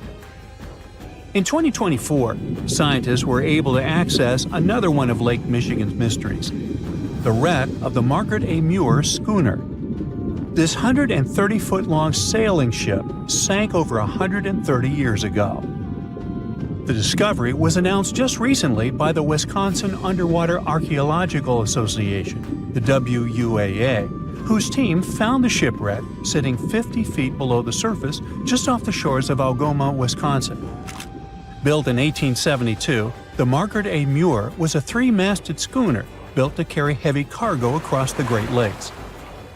Her final voyage started out as a routine trip. Loaded with bulk salt, the ship left Bay City, Michigan, heading for South Chicago, Illinois. But on September 30th, 1893, things took a bad turn. Just as the Muir approached the town of Annapolis, now known as Algoma, a sudden storm hit. The ship began taking on water fast. The captain of the boat ordered his crew to abandon ship, and thankfully, they all made it to shore safely. For more than a century, the wreck sat undisturbed on the lakebed, its location a mystery. But thanks to a combination of historical research and high-resolution sonar, WUAA searchers finally found her in May of last year. The wreck is remarkably well preserved, with parts of the deck and gear still visible. Well, just a few lakes over to the left, researchers uncovered another impressive thing. At the bottom of Lake Mendota, near Madison, Wisconsin, researchers found 11 ancient canoes. They believe the oldest of the canoes dates all the way back to 2500 BCE. Now, if you don't get why that's important, it's because you're thinking with today's head. If in a classic Midwest highway you see a bunch of pickups, then back in the ancient days you see only canoes. They were the main mode of transportation for indigenous cultures. They were used to fish in deep waters, trade goods, and travel long distances.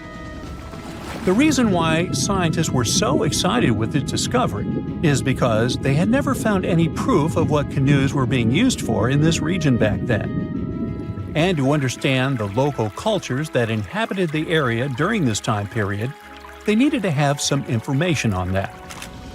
This exciting discovery was announced by the Wisconsin Historical Society in May 2024. The first canoe, which they believe is around 1,200 years old, was pulled from the lake in 2021. Then a second one was dug up in 2022.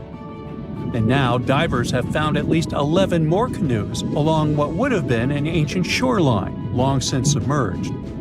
One theory is that these canoes were intentionally sunk to keep them from freezing or warping in winter. It's possible people stored them in the same spot for generations. Or maybe this is just a small part of a much bigger settlement. Historians do believe there could be an ancient village hidden under the water of the lake. Divers have already found stone tools, like net sinkers used for fishing, but the village itself hasn't been located yet. Truth is, while the Great Lakes often steal all the thunder, scientists point out that smaller lakes like Mendota have stories too. The Wisconsin Historical Society is working closely with Native nations to piece together more about the lake's history. You'll need to believe me when I say there is a third Stonehenge, all the way under the waters of Lake Constance, Switzerland. I mean, think of it like Stonehenge's cousin. Archaeologists began to discover this back in 2015, when they found a line of 170 man-made stone cairns under the lake. Scientists say this was most likely the work of several villages, and that the cairn site was probably used for some collective purpose because, well, the formations are huge. Some of them are several dozen feet wide, and they can build up to 6 feet. The most amazing discovery so far is that the site dates back to around 5,500 years ago. So around the time the original Stonehenge was being built. Some of the facts that link them together are their construction dates, as well as the distinct characteristic of stone monuments built in a circular format. Scientists don't know much about this site yet, but hey, I see a pattern manifested all over the world, don't you? Pretty soon, you'll be able to charge your phone in your pocket while walking around the house. And meanwhile, your electric car will refuel while just standing in your driveway. Power will run to all your gadgets through the air without any wires whatsoever. I know it sounds a bit sci-fi, but scientists have figured out how to do it. Don't worry, they're not going to zap electricity through the air like lightning. Instead, they'll use something much safer: magnetic fields. Let's say you have a special coil of wire that makes a magnetic field when it gets power. If you bring another coil close to it, that second coil absorbs the energy and turns it into electricity. That means you can power things without plugging them in, like a light bulb that turns on all by itself. And according to scientists at the World Health Organization, these magnetic fields are completely safe. Now, I suspect you've already used an early version of wireless electricity. When you place your electric toothbrush on its charger, or the phone on the charging mat, electric energy jumps between them. There's a special coil inside the charger that creates an invisible spinning energy field when it gets electricity from the wall. The toothbrush or phone has another coil inside it that catches this energy and turns it back into electricity to charge the battery. This is called electromagnetic induction, but this method only works for short distances and wouldn't be useful for powering your entire house. Some companies are already working to make this technology perfect and accessible. One company has invented their method to send power through the air called air cord. They use it in real-life products. One cool example is tiny video screens placed next to products in supermarkets with changing images. These screens don't need batteries or power cords. Another gadget that's running on this tech is a smart lock designed by the same company. Normally, smart electronic locks need powerful batteries, but this one stays powered without a battery and gets energy from a wide-charge transmitter in the ceiling. That transmitter is like an invisible power outlet. It works similarly to a TV remote, where you use an infrared beam to control the gadget from a distance. In this case, the transmitter takes electricity and sends it to all gadgets that need power as an infrared beam. The transmitter analyzes each device to see how much power it needs, just like a Wi-Fi router manages the internet for different devices. If no devices need power, the transmitter goes to sleep, but it wakes up now and then to check if anything needs charging. Nikola Tesla, a brilliant inventor and electrical engineer who made significant contributions to the development of electricity, would be really happy to see all this come true. He believed he could build a system that would transmit electricity and communication signals through the Earth's ionosphere all over the world. To prove his idea, he built a special Wardenclyffe Tower in New York. His plan was to use the Earth itself like a giant electrical circuit. In 1899, Tesla traveled to Colorado Springs, known for its big thunderstorms. He built a lab there to test his wireless electricity ideas. The high altitude and frequent lightning storms made it the perfect place for his experiments. Then he returned to New York, and with money from a wealthy investor, he started building the Wardenclyffe Tower.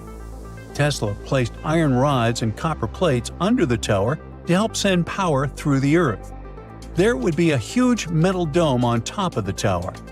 By 1902, the tower and lab were mostly built, but Tesla ran into funding problems. The Wardenclyffe Tower never worked as Tesla had hoped, and in 1917, it was torn down and sold for scrap. In any case, Tesla's idea only worked for short distances. The farther the electricity had to travel, the weaker it became.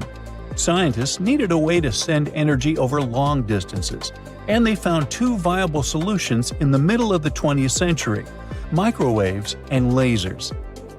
In 1964, engineer William C. Brown flew a tiny helicopter for 10 hours using only microwave power. Then, in 1975, Brown and a NASA scientist, Richard Dickinson, sent 30,000 watts of power over a mile using a research station called Venus. But there was still a problem. Half of the power was lost before it reached its destination. Over the years, technology kept improving. Computers, lasers, solar panels, and transistors became more advanced and opened new horizons for wireless electricity. It could eventually help us switch to cleaner energy from fossil fuels like coal and gas. New Zealand-based company Emrod uses power beaming technology that starts with electricity from the power grid and turns it into microwaves. These microwaves travel through the air from a sending antenna to a receiving antenna, which turns them back into electricity that we can use. But there's a problem. Various kinds of waves work in different ways. Microwaves can travel long distances without losing much power, which makes them great for sending energy to remote islands or factories. But if you try to send microwaves all the way from space, you'd need a receiver the size of a city. Lasers can make the energy beam smaller and more focused, which means the receiver can also be tiny. But lasers can be blocked by things like clouds, fog, or dust. Right now, power beaming won't replace power lines over huge distances, but it could be used for smaller projects like charging flying taxis and delivery drones in the sky, powering robots in cities and factories, and replacing backup generators during emergencies. Countries all over the world are investing in power beaming. Europe is focused on clean energy. The Japanese Space Agency hopes to have a giant solar power station orbiting Earth, collecting sunlight and beaming electricity down to us by the 2030s. This space station could send 1 gigawatt of energy, as much as a big nuclear power plant produces in a year. The space power station is still a work in progress, but the technology is getting better and cheaper. So, in the future, we might have a world where there are no more tangled wires, no more ugly power lines, and even free electricity for everyone. Japanese scientists are now working on another groundbreaking tech, a special machine that can turn sunlight and water into hydrogen fuel. This clean energy source could one day power cars, homes, and even entire cities. The current reactor is as big as a small house. It works by using photocatalytic sheets, which act like tiny solar panels that absorb sunlight and trigger a chemical reaction. This process splits water molecules into oxygen and hydrogen. It allows the hydrogen to be collected and used as fuel. Right now, the process isn't efficient enough to produce hydrogen on a large scale. Most existing methods of making hydrogen still rely on fossil fuels. But the scientists behind this new reactor found a better way. Instead of breaking water apart all at once, which wastes energy, their machine does it in 2 steps. First, it separates oxygen, then it collects hydrogen to make the process smoother and more effective. The team used a special photocatalyst that responds to UV light, and they found that under natural sunlight, the solar energy conversion efficiency was 1.5 times higher than in the lab. In some places with stronger sunlight, the efficiency could be even greater. But still, at its current stage, the reactor only reaches about 1% efficiency, which is far too low for commercial use. Scientists believe that for this technology to become practical, they need to increase efficiency to at least 5%. To make this happen, they need better photocatalysts and larger reactors, and they would also need to find safe ways to handle a tricky byproduct, which is a highly flammable gas created during the process. But if they can boost efficiency, many scientists and companies will start mass-producing this technology, leading to clean, renewable hydrogen energy on a large scale. They found the tomb of a royal doctor who lived over 4,000 years ago, a man who held pharaohs' lives in his hands. This man knew secrets that only deities and kings were allowed to hear. And yet, when they opened his tomb in 2024, there was no body, just vivid paintings, untouched by time, and cryptic symbols carved into stone. Who was he, and why was he buried with spells linked to a scorpion deity? The tomb was buried deep beneath the sands of Saqqara. The doctor's name was Tete Nebefu. He lived around 4,100 years ago, during one of Egypt's most mysterious turning points, right at the edge of glory and collapse. These were the final days of Egypt's Old Kingdom. The sun still glinted off freshly built pyramids, but the shadows were already creeping in. The pharaoh, Pepi II, had ruled longer than anyone before him, 90 years. But by the end of his reign, the country was cracking. The power was slipping, the regional leaders were rising, and the Nile floods grew unpredictable. In this shaky period, the mysterious doctor thrived. His tomb was discovered by a Swiss-French archaeological team in the shadows of old pyramids. The weirdest part was that when they uncovered his burial chamber, they found no body, no golden treasures either. Unfortunately, the tomb had been robbed long ago. But what remained was something even more fascinating: the words and images left on the walls. The paintings are still vibrant, bright colors that somehow survived all those years underground.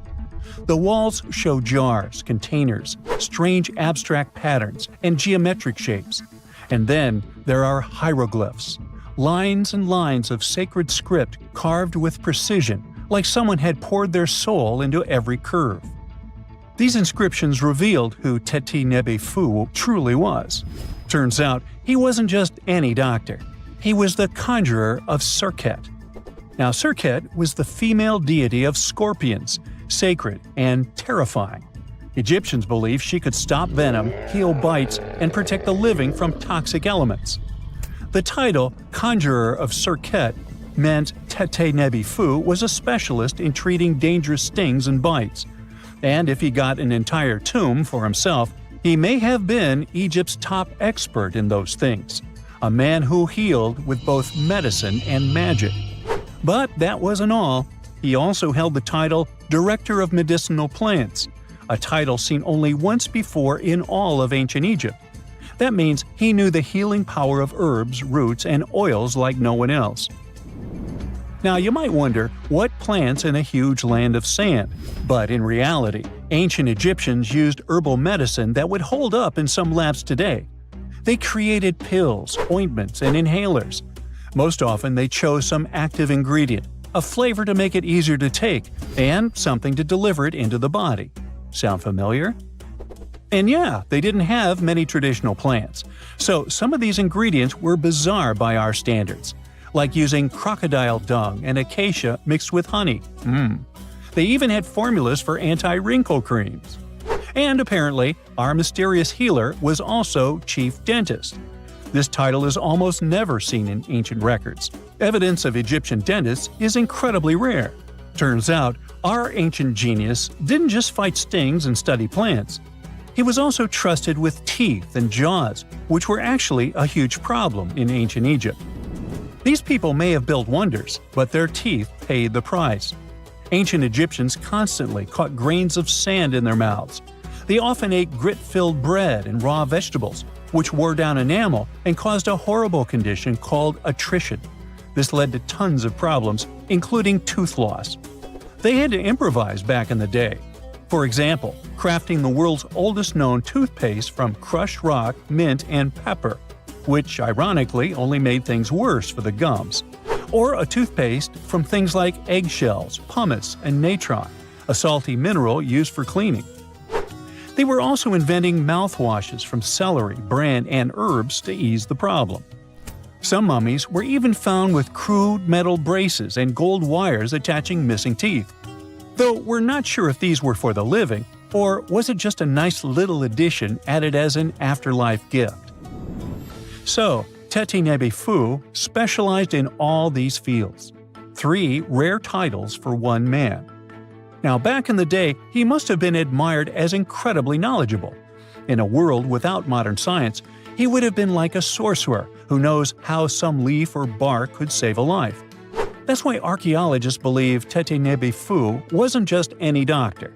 He was, most likely, the royal physician, the one who treated the pharaoh himself.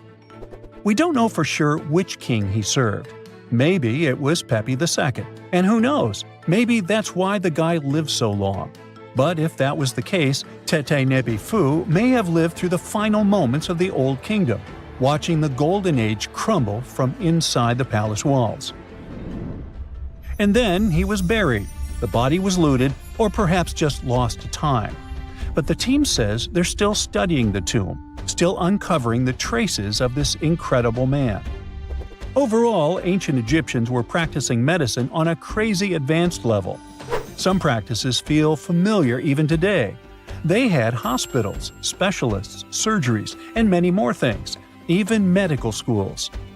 Both men and women were allowed to be doctors. They healed with various methods and practiced surgery with actual tools, scalpels, forceps, even sutures.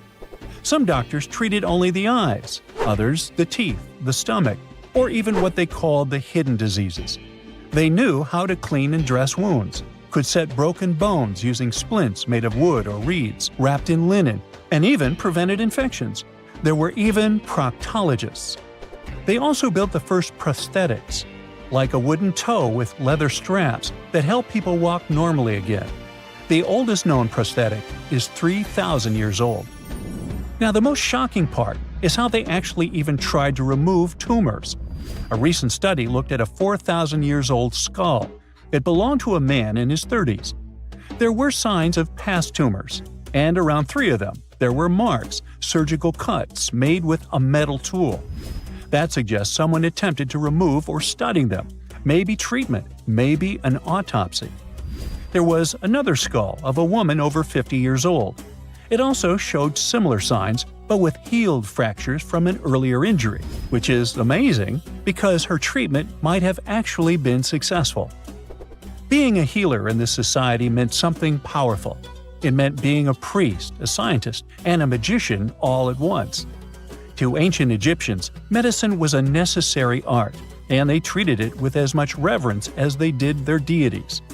That's because they believed that sickness could be both physical and spiritual. So a doctor could recite a spell while applying a salve, and a lot of their treatments worked.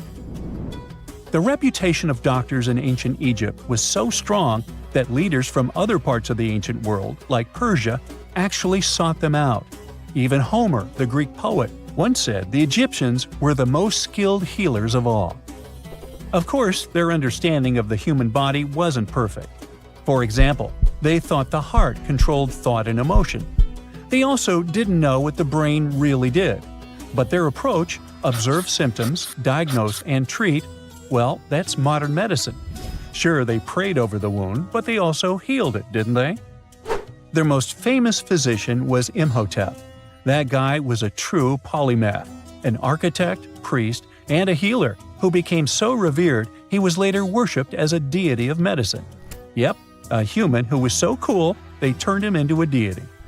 He lived 2,000 years before Hippocrates, the so-called father of medicine.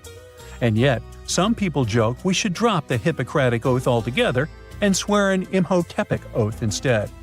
These people weren't just laying the foundations of pyramids, they were laying the foundations of healthcare. It happened 66 million years ago. Hey, it could have been September. A massive asteroid slammed into Earth, bringing along chaos and devastation. The tragic aftermath of the terrifying collision led to the extinction of dinosaurs. Yes, I'm talking about the Chicxulub asteroid that left a massive crater in Mexico and changed life on Earth forever. And now, it turns out it wasn't the only cosmic rock to hit our planet during that time. Scientists have just confirmed there was another asteroid. This second space rock wasn't as big as Chicxulub, but it still packed a punch. It crashed to the ground off the coast of West Africa, smashing into the ocean and leaving a crater called the Nadir crater. And tell you what, it wasn't a small splash. The impact was so powerful, it triggered a whole tsunami. It was more than 2,600 feet high, almost as high as the Burj Khalifa, the tallest man-made structure in the world. But how did we come to the conclusion that there was a second impact? Well, this researcher spotted the Nadir crater in 2022. Dr. Nicholson was looking for some high-tech scans of the ocean floor when he noticed a massive 5.5-mile-wide depression under almost 1,000 feet of water. Well, he thought it could be an asteroid impact crater, but at the time, the evidence he had wasn't solid. But now, scientists have confirmed that this is the real deal. A second asteroid did hit Earth during the dinosaur extinction era. Now, let's see how they figured all this out. For one thing, there were those super high-resolution 3D seismic images. They allowed researchers to peel back layers of the ocean floor and get a crystal-clear look at the crater. It was like going from a blurry old ultrasound to the kind of 3D scans where you can see every little feature. Their findings confirm that the crater was left by an asteroid, somewhere between 1,500 to 1,640 feet wide. And it didn't just create a hole in the ground. The impact was so intense that it produced a central peak, formed escalating ridges around the crater, and even left a damage zone that stretched out for thousands of miles. Using those super detailed images, the scientists have managed to reconstruct what happened right after the asteroid hit the surface of our planet. First, it slammed into the ocean, creating an initial bowl-shaped crater.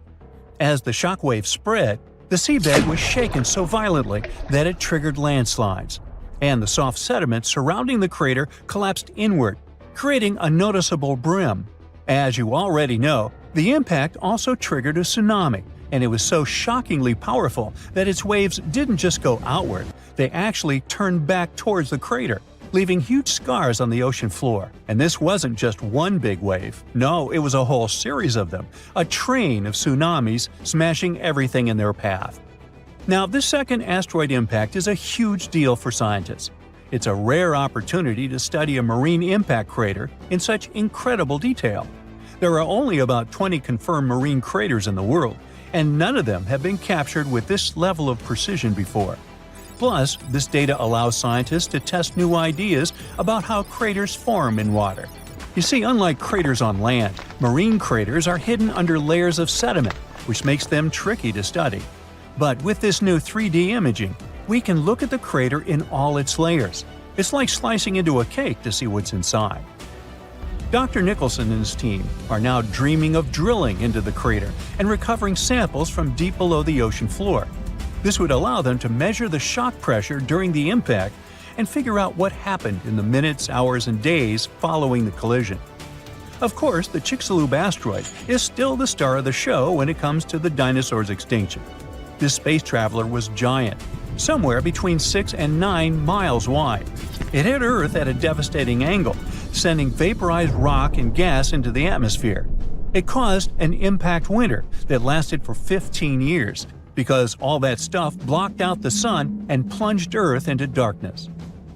Now, probably the most intriguing thing is that some experts think the Nader asteroid might have been a chunk that had broken off from Chicxulub before it hit Earth. It's still just a theory, but if true, it could mean that Earth got hit by a double whammy from space. Now, let's travel back in time to the year 1908 in Siberia. Look around. You see nothing but trees and rivers.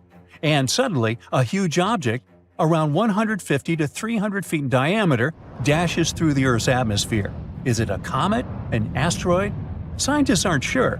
What they do know for sure is that this intruder blew up in the sky over Tunguska, leading to one of the most powerful blasts in recorded history. It completely leveled the forest below, knocking out 80 million trees over an area of around 830 square miles. And that's an area larger than that of cities like Los Angeles or New York. The trees were literally flattened, and their trunks were stripped of branches. They were also arranged in a bizarre radial pattern around the epicenter. But what if this explosion had happened over a city? Every single building would have been destroyed, and countless lives would have been lost. Luckily, this disaster occurred in a super remote part of Siberia. The creepiest thing, though? When scientists finally reached the area years later, they found no impact crater. No wonder it led to even more mystery. The most logical explanation is that when the object went off in the sky, probably around 3 to 6 miles above the ground, it blew up before it could hit the ground, and still, it didn't stop the blast from leveling an entire forest. Fast forward to 2013 and another mind-blowing event, this time over a much more populated area, the city of Chelyabinsk. It was a regular February morning when an asteroid about 60 feet in diameter entered Earth's atmosphere, lighting up the sky. It was moving at a staggering speed of around 43,000 miles per hour. It blew up in midair, about 18 miles above the city. It was a horrific view, but luckily, the asteroid disintegrated high enough in the atmosphere without hitting the ground. If it had touched down, the city would have been in big trouble, because even though there was no direct impact, the explosion still created a shockwave that tore through the atmosphere, hitting the ground with enough force to shatter windows all over the place. The blast damaged around 7,200 buildings, but fortunately, there were no direct fatalities. Still, it was a major wake-up call. This wasn't just some far-off cosmic event like Tunguska. This asteroid exploded over a modern populated area, and the damage was very real. The good news? Scientists are getting better at spotting such objects before they get too close. Space agencies around the world, like NASA, are tracking near-Earth objects to figure out which ones could pose a risk.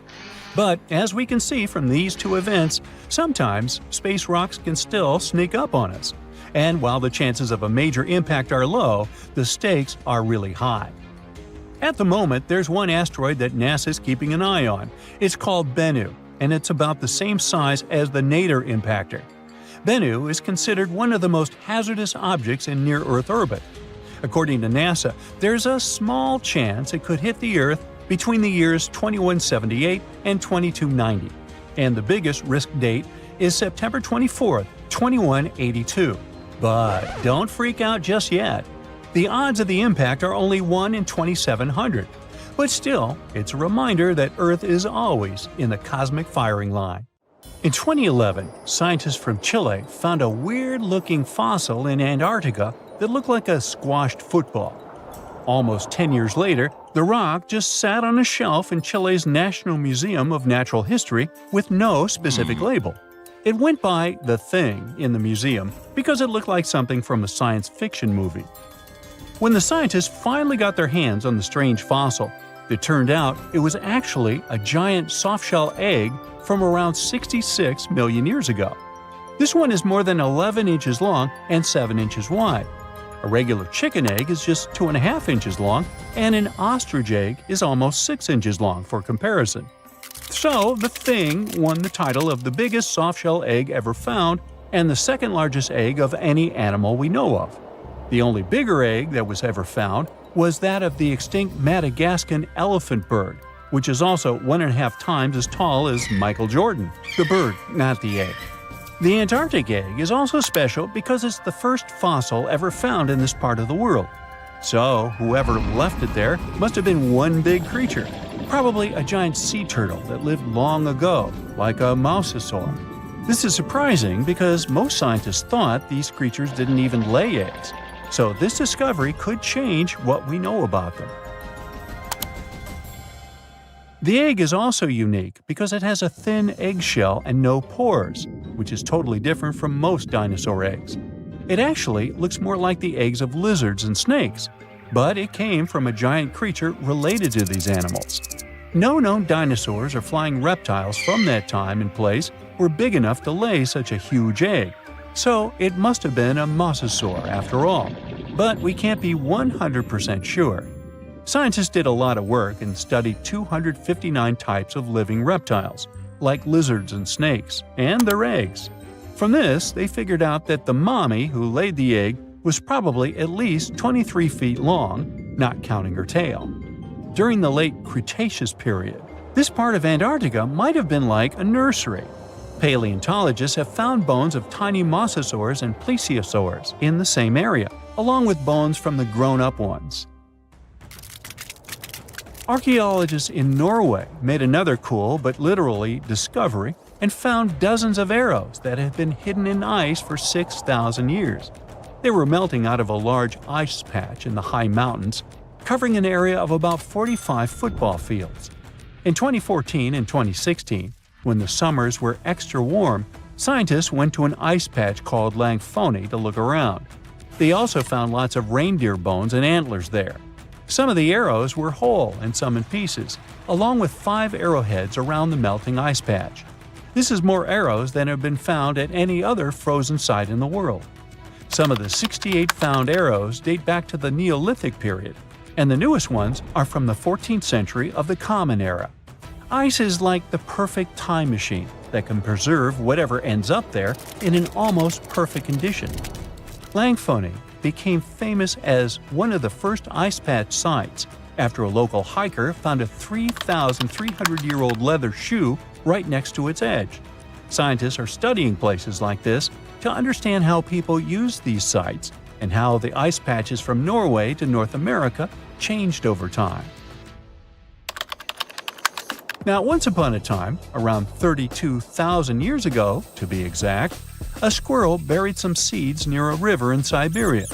Am I the only one getting the Ice Age vibes? Anyway, these seeds belong to a plant with cute white flowers.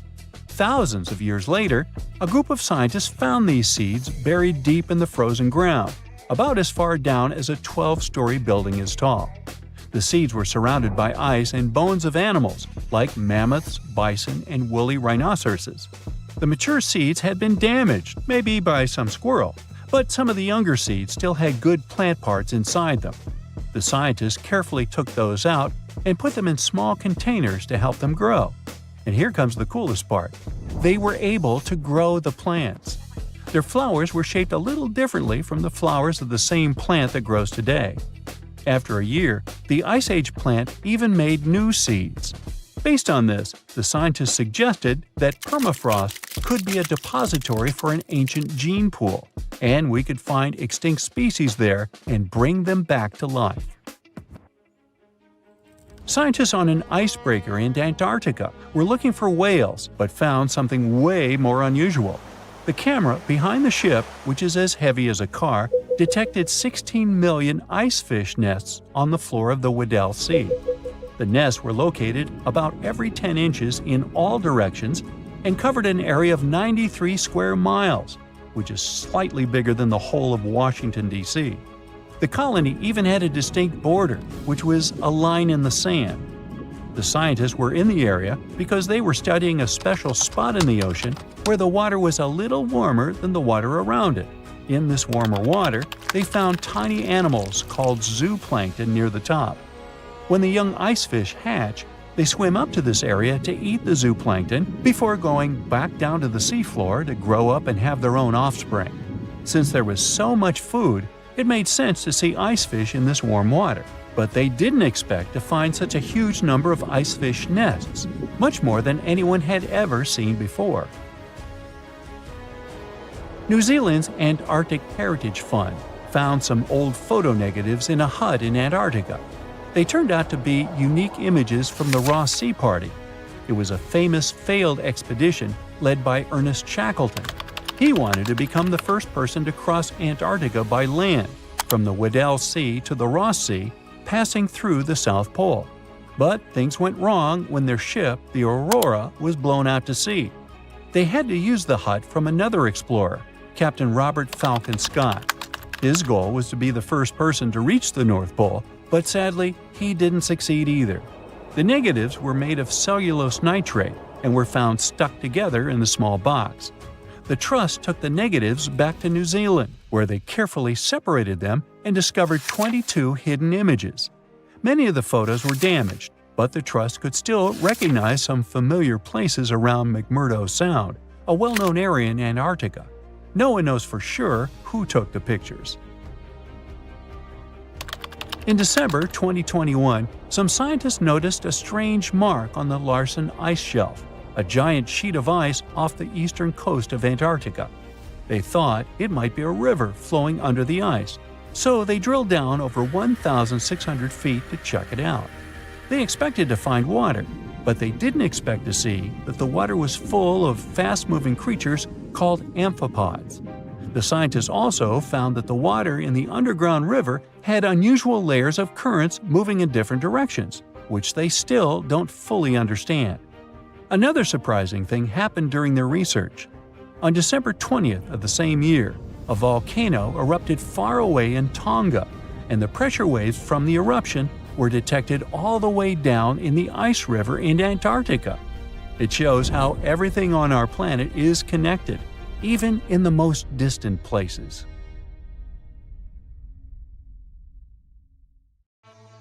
It's like archaeology woke up recently and decided to spice up the news with its history-changing discoveries. From unearthing dinosaur fossils in peaceful Iowa to translating bad news from ancient Babylonian texts, history is revealing its secrets like never before. When Mount Vesuvius erupted in 79 CE, it froze the town in time. Some of the most famous discoveries were heartbreaking, like a mother wearing a golden bracelet, holding her child, or two sisters hugging in fear. At least that's what scientists thought. In 2024, advanced DNA tests shattered these long-held beliefs.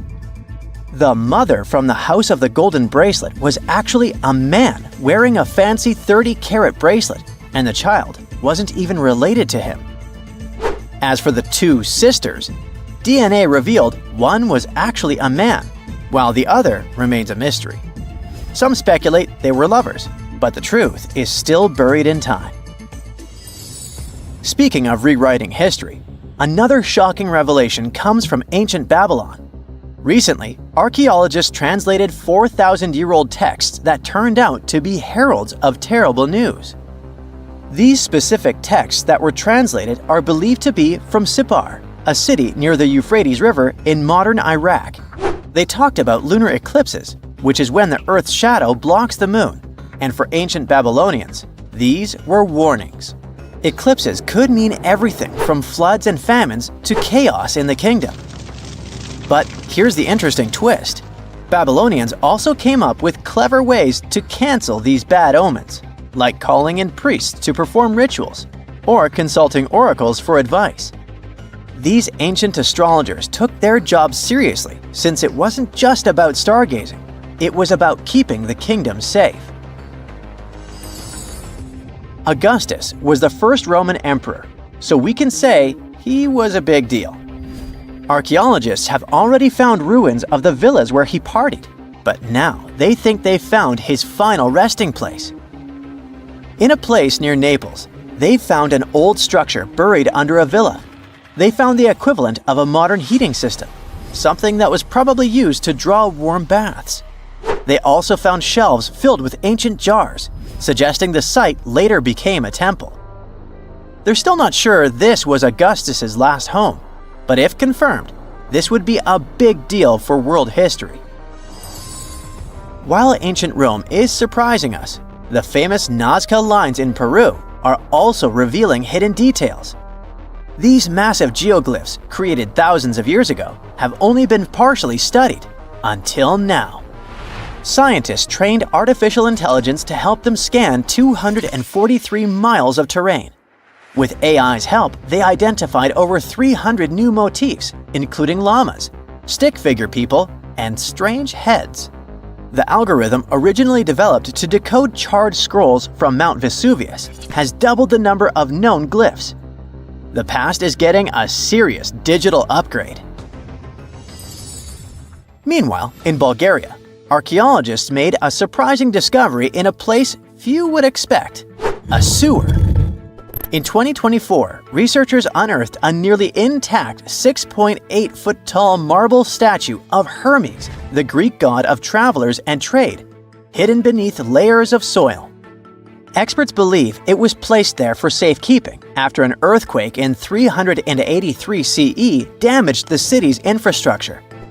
At that time, paganism was declining and Christianity was rising as the Roman Empire's official religion.